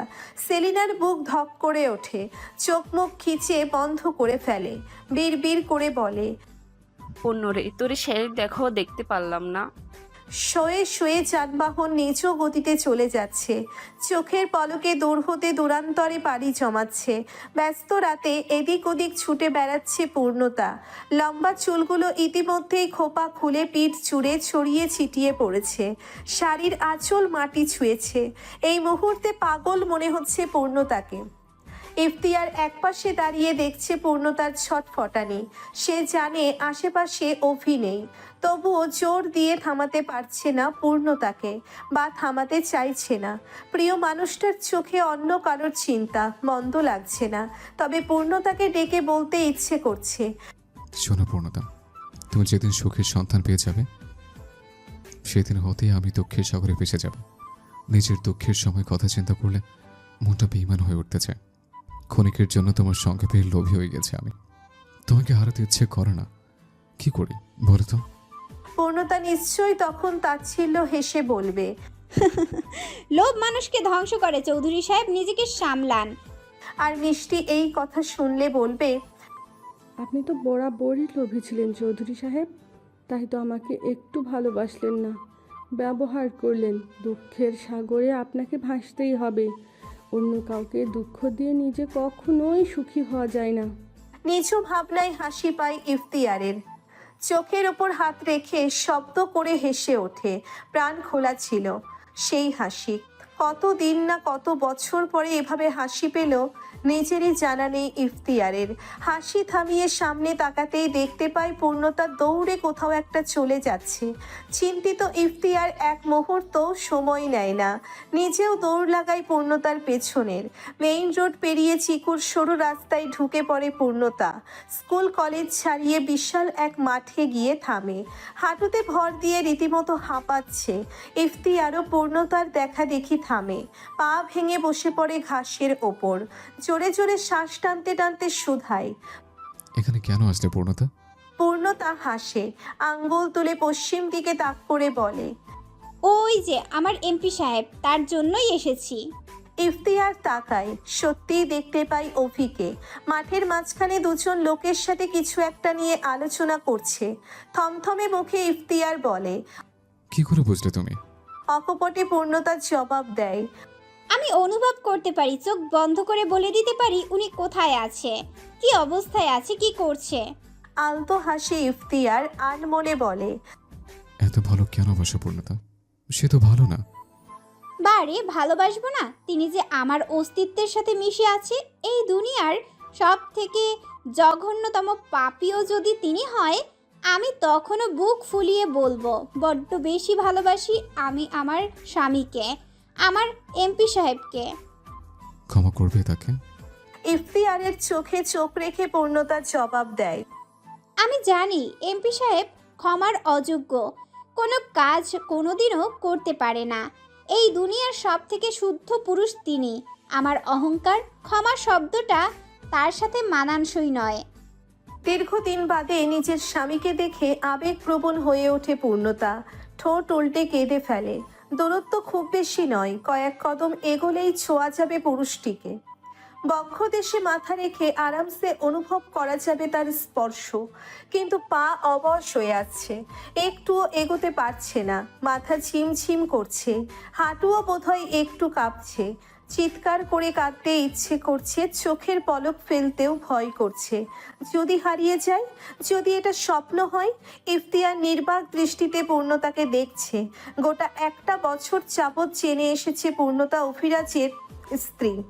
তাদের বিয়ে হয়েছে, বহুবার একসাথে দেখেছেও দুজনকে। তবুও এত কষ্ট হয়নি। আজকে যেন কষ্টের পরিমাণ বেড়ে গিয়েছে। গোলগাল মুখশ্রীতে বিরহের অশ্রুকণা একদমই মেনে নিতে পারছে না। ইচ্ছে করছে বলতে, কেতো না পূর্ণতা, তোমার কান্না আমার সহ্য হয় না। কিন্তু বলতে পারে না, অধিকার নেই যে। কালো রঙের শার্টখানা ঘামে ভিজে জবথব হয়ে গিয়েছে। শ্যামবর্ণের মুখশ্রীতেও রয়েছে বিন্দু বিন্দু ঘামের অবয়ব। ঠোঁট দুটো শুকিয়ে গিয়েছে, যেন বহুদিন যত্ন নেওয়া হয় না। চুল দাড়ি বড় হয়েছে বেশ, অযত্নে অবহেলায় জটলা পাকিয়ে গিয়েছে। বুকের ভিতরটা মোচড় দিয়ে ওঠে পূর্ণতার। তাকে ছাড়া তার চৌধুরী সাহেব ভালো ছিল না। ইফতিয়ার আসমান পানে তাকিয়ে দীর্ঘশ্বাস ফেলে। ঠোঁটের কোণে হাসির রেখা ফুটিয়ে উচ্চস্বরে ডেকে ওঠে, অভিরাজ। অভি তাকায়। সর্বপ্রথম চোখ পড়ে পূর্ণতার পানে। অশান্ত বুকটা শান্ত হয়ে যায়। চটজলদি সাথে থাকা দুটো লোককে বিদায় জানায়। অন্য কোনোদিন আলাপ জমাবে বলে কথা দেয় এবং সময় ব্যয় না করে দৌড়ে আসে পূর্ণতার নিকট। লোক লজ্জায় ভয় না করেই চাপটে জড়িয়ে ধরে ছোট্ট দেহখানা। অভিরাজের বুকে মাথা রেখে আখি পল্লব বন্ধ করে দেয় পূর্ণতা। কান্নাগুলো দলা পাকিয়ে যাচ্ছে। আবারও কাঁদতে ইচ্ছে করছে, তবে দুঃখে নয়, সুখে। ইফতিয়ার বুঝতে পারে না এখনো কেন কাঁদছে। হয়তো বুঝতে পারছে কিন্তু চাইছে না। কথাই বলে না, মানুষ চেনা বড্ড কঠিন। মানুষ দুঃখ পেয়ে হাসে, আবার সুখে কাঁদে। মানুষ ভালোবাসার জন্য লড়াই করে, আবার ভালোবাসার জন্য চুপচাপ সরে আসে। পুরুষ তার শখের নারীর জন্য জীবন দেয়, আবার শখের নারীকে পেয়েও পরনারীতে আসক্ত হয়। মানুষ আঘাত পেয়ে শক্ত হয়, আবার মানুষ আঘাত পেয়ে ভেঙে গুড়িয়ে যায়। মানুষ ভালোবেসে বাঁচতে শেখে, আবার সেই মানুষই ভালোবেসে মরে যায়। মানুষ চেনা বড্ড কঠিন। একই সাথে পথ চলেও কার মনে কি চলছে বোঝা বড্ড দায়। মানুষ সিনেমা দেখে কাঁদে, আবার বাস্তব জীবনের ঘটনা শুনে মজা পায়। মানুষকে চেনা বড্ড দায়। একই মানুষ দেহে বিভিন্ন রূপ। অভি পরপর কয়েকবার চুমু খায় পূর্ণতার চুলের ভাঁজে। অশান্ত স্বরে বলে ওঠে,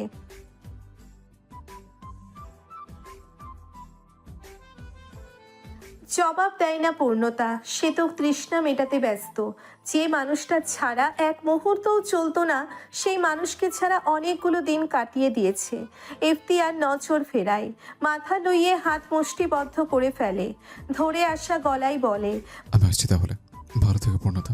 পূর্ণতা অভির বুক থেকে মুখ তোলে, তাকায় ইফতিয়ারের পানে। অভি ইফতিয়ারকে জড়িয়ে ধরে, কৃতজ্ঞতার স্বরে বলে। ইফতিয়ার অভিকে সরিয়ে দেয়, দোপা পিছিয়ে দাঁড়ায়, মৃদু হেসে বলে, যাকে আমি মরে যেতে চেয়েও পাইনি, আপনি তাকে বিনা সাধনা পেয়ে গিয়েছেন, যত্নে রাখবেন। এক মুহূর্তও দাঁড়ায় না ইফতিয়ার। হাতের উল্টো পিঠে চোখের পানি মুছতে মুছতে চলে যায় উল্টো দিকে। পূর্ণতা সেই দিকে তাকিয়ে থাকে। অভি পূর্ণতার কাঁধ জড়িয়ে বলে,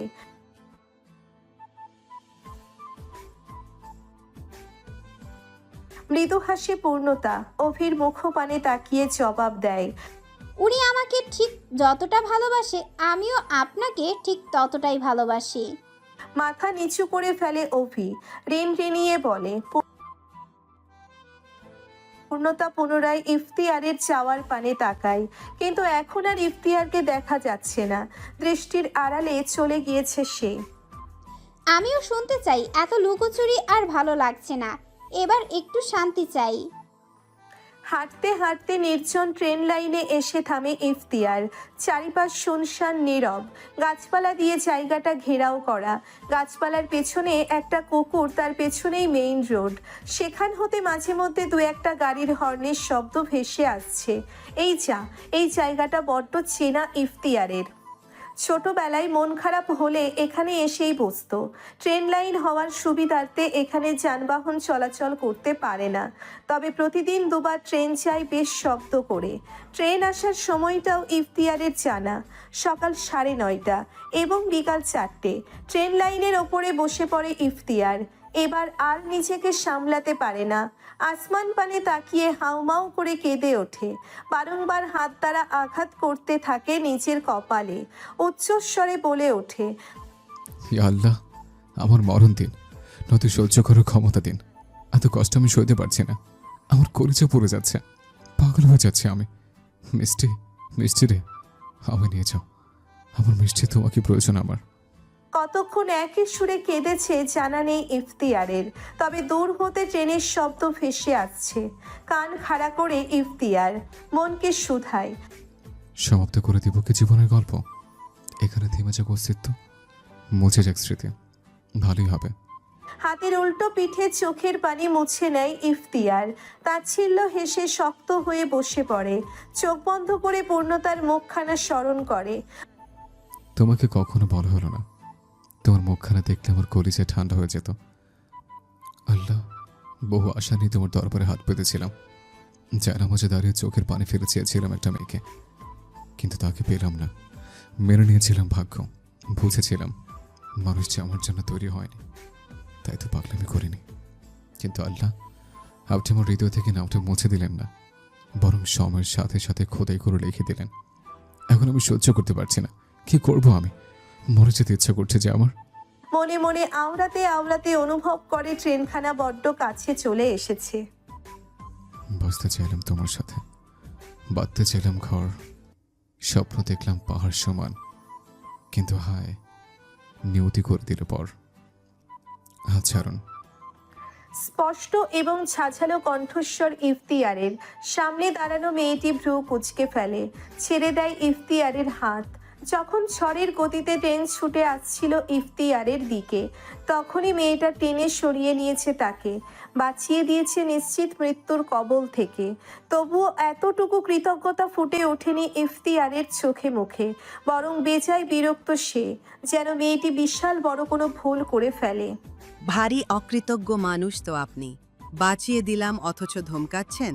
শুনুন সাহেব, এই মিষ্টি যদি এখানে না থাকতো তাহলে এতক্ষণে আপনি আসমানে চলে যেতেন। থমকাই ইফতিয়ার, মাথা তুলে তাকায় মেয়েটির পানে। একদমই মিষ্টির মতো দেখতে নয়, তবুও বুক কাঁপছে। ইতিমধ্যেই হাত পায়ে কাঁপন ধরেছে। মিষ্টি ছিল মায়াবতী, চোখে মুখে ছিল অসম্ভব মায়া। বড় বড় আঁখি পল্লব মেলে যখন চাইতো তখন কলিজা জুড়িয়ে যেত। কথা বলার ধরনও ছিল অন্যরকম। মিষ্টি কখনোই ইফতিয়ারের সাথে উচ্চস্বরে কথা বলতো না, বরং বরাবরই মাথা নুইয়ে ধীর গতিতে কথা বলতো। এই মেয়ের স্বভাব, কথা বলার ধরন কিংবা চেহারা কিছুই তো মিষ্টির মতো নয়, তবুও এর নাম মিষ্টি কেন হলো? আর এক দফা বিরক্ত হয় ইফতিয়ার, তবুও ঠোঁটের কোণে একটু হাসি ফোটানোর চেষ্টা করে বলে, ধন্যবাদ। পরপরই উল্টো পথে হাঁটতে শুরু করে। মেয়েটি বেশ অবাক হয়, শুধু ধন্যবাদ বলেই চলে যেতে হবে? সেও পেছন পেছন হাঁটতে শুরু করে। এই যে শুনুন, ধন্যবাদ দিয়ে আমি কি করব? বাঁচিয়েছি আপনাকে। এবার তো একটু পরিচয় বার্তা জিজ্ঞেস করতে পারেন আমার। তা না হনহনিয়ে চলে যাচ্ছেন, এটা কেমন কথা? পা জোড়া থেমে যায় ইফতিয়ারের। 27 বছরের জীবনে বহুবার বহু নারীর হতে প্রেমের প্রস্তাব পেয়েছে। নারীদের কথা বলার ধরন চেনে ইফতিয়ার। মিষ্টি নামক নারীর পানে তাকিয়ে স্পষ্ট স্বরে বলে, ইতিমধ্যেই 2 নারীতে আসক্ত হয়েছে আমি। একজন হৃদয় জুড়ে, আর একজন মস্তিষ্ক। একজনকে নিজ হাতে অন্য কারো হাতে তুলে দিয়েছে, আরেকজনকে কবরে শুইয়ে রেখে এসেছে। তৃতীয় কোনো নারীর পরিচয় বার্তা শুনতে ইচ্ছুক নই আমি। বাঁচিয়েছেন, তার জন্য কৃতজ্ঞ। ভালো থাকবেন। মিষ্টি নামক মেয়েটি আর কোনো কথা বলে না এবং ইফতিয়ারের পিছুও নেয় না, শুধু তাকিয়ে থাকে। হাঁটতে হাঁটতে ইফতিয়ার মনে মনে বলে, আমি সত্যিই ভীষণ স্বার্থপর মিষ্টি। তুমি জীবনের শেষ পর্যায়ে এসে আমার কাছে চেয়েছিলে যেন আমি সময় পেলে তোমার কবরের পাশে একদণ্ড বসে মাথার পাশে হাত বুলিয়ে দিই। আমি তোমার ইচ্ছের মূল্য দিলাম না। একদিনও এক মুহূর্ত সময় হলো না তোমার পাশে বসার। কি নিষ্ঠুর স্বার্থপর আমি। নিজের জন্য বড্ড করুণা হয় আমার। এমন স্বার্থপর না হলে বোধহয় জীবনটা সুন্দর হতো। মিষ্টি বোধহয় খিলখিলিয়ে হেসে জবাব দিল, সেই জন্যই তো বাঁচিয়ে দিলাম আপনাকে। বাঁচতে হবে চৌধুরী সাহেব, আমার কবরের যত্ন নেওয়ার জন্য হলেও বাঁচতে হবে। আত্মহত্যা যে মহাপাপ, আপনাকে পাপের সাগরে ডুবতে দিতে পারি না আমি। আপনার কষ্ট যে সহ্য হয় না আমার। ঈশান এবং ইমন দৌড়াচ্ছে, ওদের পেছনে দৌড়চ্ছে সেলিনা বেগম। প্রাণপণে ছুটে চলেছে ওরা, যদিও পিছনে কেউ তাড়া করছে না, তবুও থামছে না। তখন সেলিনা বেগমের কক্ষে প্রবেশ করেছিল ইমন এবং ঈশান। পেছনের জানালা ভেঙে পালিয়েছে 3 জনই। ইমন ঈশান পণ করেছে মরে গেলেও আর জমিদার বাড়ির ত্রিসীমানায় পা রাখবে না। যেখানে মায়ের বয়সী নারীদের সম্মান করা হয় না, সেখানে কখনো মানুষ থাকতে পারে? অভির হাত ধরে ঢাকা হতে কক্সবাজারে পা রেখেছে পূর্ণতা। দীর্ঘক্ষণ গাড়িতে ছিল বলে মাথা ব্যথা করছে। পূর্ণতার বাহু জড়িয়ে অভি তাকে নিয়ে যাচ্ছে নিজ গন্তব্যে। এখনই অভি পূর্ণের শান্তির নিবাসে পা রাখতে চাচ্ছে না, তাই যেখানে এতদিন অভি ছিল সেখানেই নিয়ে যাচ্ছে। সিঁড়ি বেয়ে 3 তলায় উঠে পড়ে। পূর্ণতার অসুবিধার কথা চিন্তা করে চট করে কোলে তুলে নেয়। চমকায় পূর্ণতা, শক্ত করে জড়িয়ে ধরে অভির গলা। চিন্তিত স্বরে প্রশ্ন করে, আমায় নিয়ে সিঁড়ি পেরোতে কষ্ট হবে আপনার? অকপটে কয়েকটা চুমু খায় পূর্ণতার কপালে। কপালে কপাল ঠেকিয়ে জোরে শ্বাস টেনে বলে,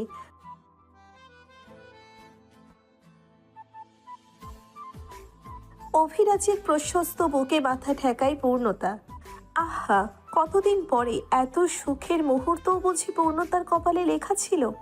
10 তলায় উঠে পূর্ণতাকে কোল থেকে নামায় অভি। পকেট হাতড়ে বের করে চাবি।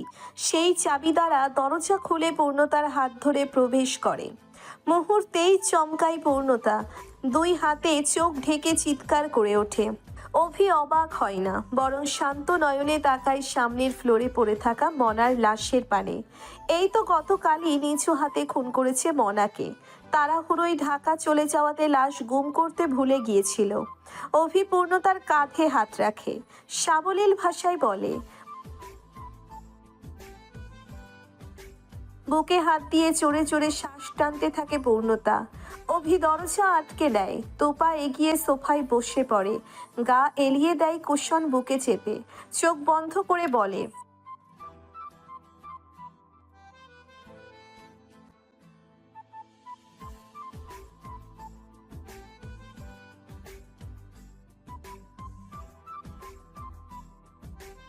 খানিকটা স্বাভাবিক হয় পূর্ণতা, ধরে আসা স্বরে প্রশ্ন করে। তাদের অপরাধ? আমিও তো জেনে গেলাম, এবার আমাকেও মেরে ফেলুন। অভিরাজের মুখোমুখি দাঁড়িয়ে বলে পূর্ণতা। অভি মৃদু হাসে। পূর্ণতার হাত টেনে তাকে বসিয়ে নেয় নিজের পাশে।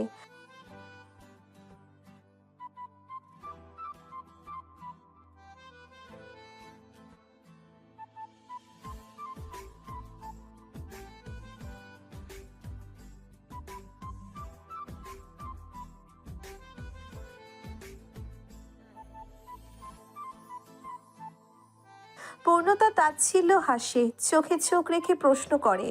জমিদারদের পাপের রাজ্যের মূল পাপী আপনি?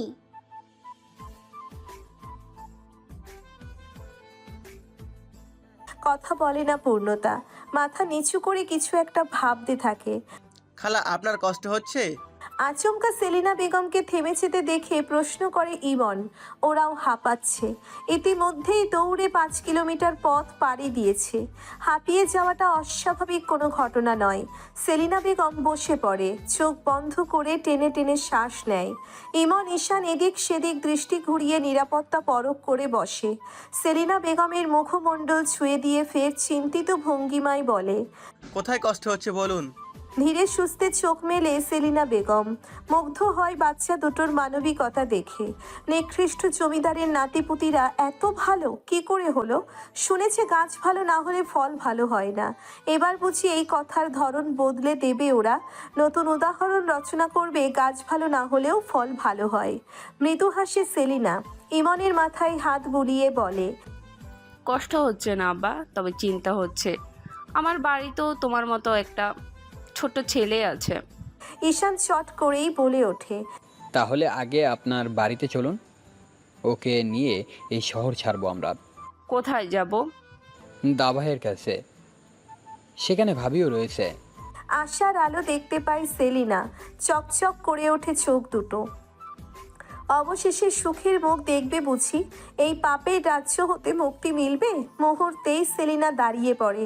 এতক্ষণ এক বিন্দু শক্তি না পেলেও এবার কোথা থেকে যেন শক্তি চলে এসেছে গায়ে। আবার দৌড়তে পারবে সে। চলো। এবার আর দৌড়ই না ওরা। বড় বড় পা ফেলে এগিয়ে যায় উত্তর মধুপুর গ্রামের দিকে। প্রথমেই নজরে পড়ে মধুপুর বাজার। সেখানে সব থেকে বড় দোকানটা সেলিমের। টিনের তৈরি এই দোকানটি সর্বপ্রথম সকলের নজর কাড়বে। সেলিনা কপাল অবধি ঘোমটা টানে। বাজারের ওপর দিয়ে যাওয়ার সময় এক পলক তাকায় দোকানের পানে। বড় বড় দুটো তালা ঝুলছে। ঝুলবে না? দোকানে বসা মানুষটিই যে আর নেই।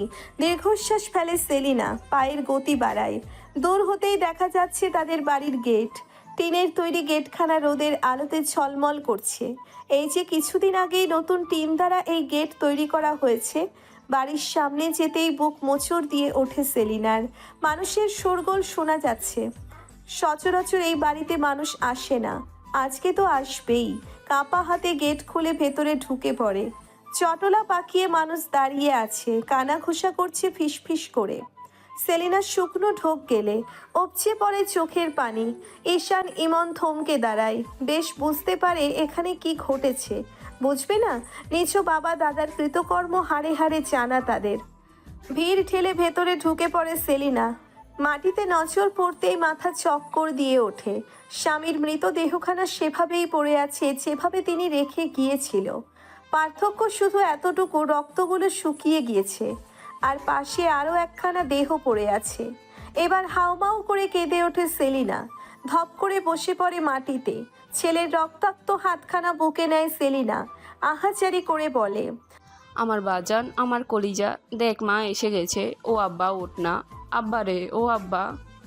সেলিনার আহাজারিতে মুখরিত হয় চারিপাশে। ঈশান ইমন হু হু করে কেঁদে ওঠে। ঘৃণা হয় নিজ পরিবারের পুরুষদের ওপর। কতটা নিকৃষ্ট মনের তারা। সেলিনা পাপনকে ছেড়ে সেলিমের কাছে যায়, তার মুখে হাত বুলিয়ে দেয়, কাঁদে না, শান্ত দৃষ্টিতে দেখতে থাকে জীবন সঙ্গীকে। সেলিনার ঢের মনে আছে, এই তো 18 বছর আগেই বিয়ে হলো তাদের। অভাব অনটনের সংসার হলেও সেলিম কোনো দিনও উচ্চস্বরে কথা বলেনি সেলিনার সাথে। সর্বক্ষণ চেষ্টা করেছে ভালোবাসায় মুড়িয়ে রাখতে। বড় মেয়ে পূর্ণের যখন জন্ম হলো তখন খুশিতে বাচ্চাদের মতো লাফিয়েছিল মানুষটা। মেয়েকে দেখে সবাই যখন বলতো, আমার সেলিনার মতো হয়েছে দেখতে মাইয়া, দুইটা সান আমার ঘরে। পাখির জন্মের সময় একটু নারাজ হয়েছিল মেয়ে হয়েছে বলে, এবং গায়ের রংটা তার গায়ের মতো চাপা হয়েছে বলে, কিন্তু পর মুহূর্তেই হেসে মেয়েকে কোলে তুলে নিয়েছিল। 3 ছেলে মেয়ের মধ্যে পাখিকেই একটু বেশি ভালোবাসতেন তিনি। সেই পাখিও জমিদারদের ভোগের শিকার হয়েছিল। আজও বুক কাঁপে সেলিনার। মেয়ের মৃত শরীরের আঘাতের দাগগুলো তাকে রাতে ঘুমোতে দেয় না। সেলিম মেয়ের মৃত্যুও সহ্য করেছে, কিন্তু সেলিনা প্রথমে মেয়ে, এখন ছেলে এবং স্বামী। কি দারুণ ভাগ্য সেলিনার। এক জীবনে আর কি কোনো দুঃখ পাওয়া বাকি আছে? মৃত স্বামীর কপালে ওষ্ঠ ছোঁয়ায় সেলিনা। দীর্ঘক্ষণ কপালে কপাল ঠেকিয়ে চোখ বন্ধ করে রাখে। অতঃপর আসমান পানে তাকিয়ে ধীর গতিতে বলে, আমি কেমনে সহ্য করবো? আমার যে আর কেউ থাকলো না। ওই জমিদার আমারে সর্বহারা কইরা দিল। ইয়া আল্লাহ, তুমি এর বিচার করো। সেলিনা জমিদার বাড়ি হতে পালানোর পর মুহূর্তেই জমিদার সাহেব লোক পাঠায় পাপনকে মারতে। পাড়া প্রতিবেশীর সাহস হয় না সেলিমের লাশ ছোঁয়ার। জমিদারের কড়া হুকুম ছিল যে পাপন মৃত বাবার হাত ধরে উঠোনে বসে কাঁদছিল।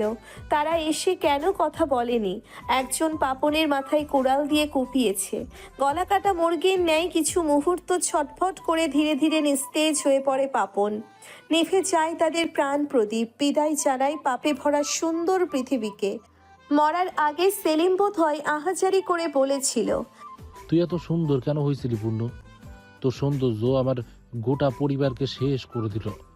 ভালোই তো ছিলাম আমরা, খেয়ে না খেয়ে সুন্দরভাবে বেঁচেছিলাম। কেন তোকে মনে ধরলো জমিদার বাড়ির ছেলের? কেন তোর বিয়ে হলো সেথায়? কেন মরতে হলো আমার পাখিকে? আর এখন কেন মরতে হচ্ছে আমাকে এবং আমার ছেলেকে? তুই আমাকে শেষ করে দিলি পূর্ণ, সব দোষ তোর।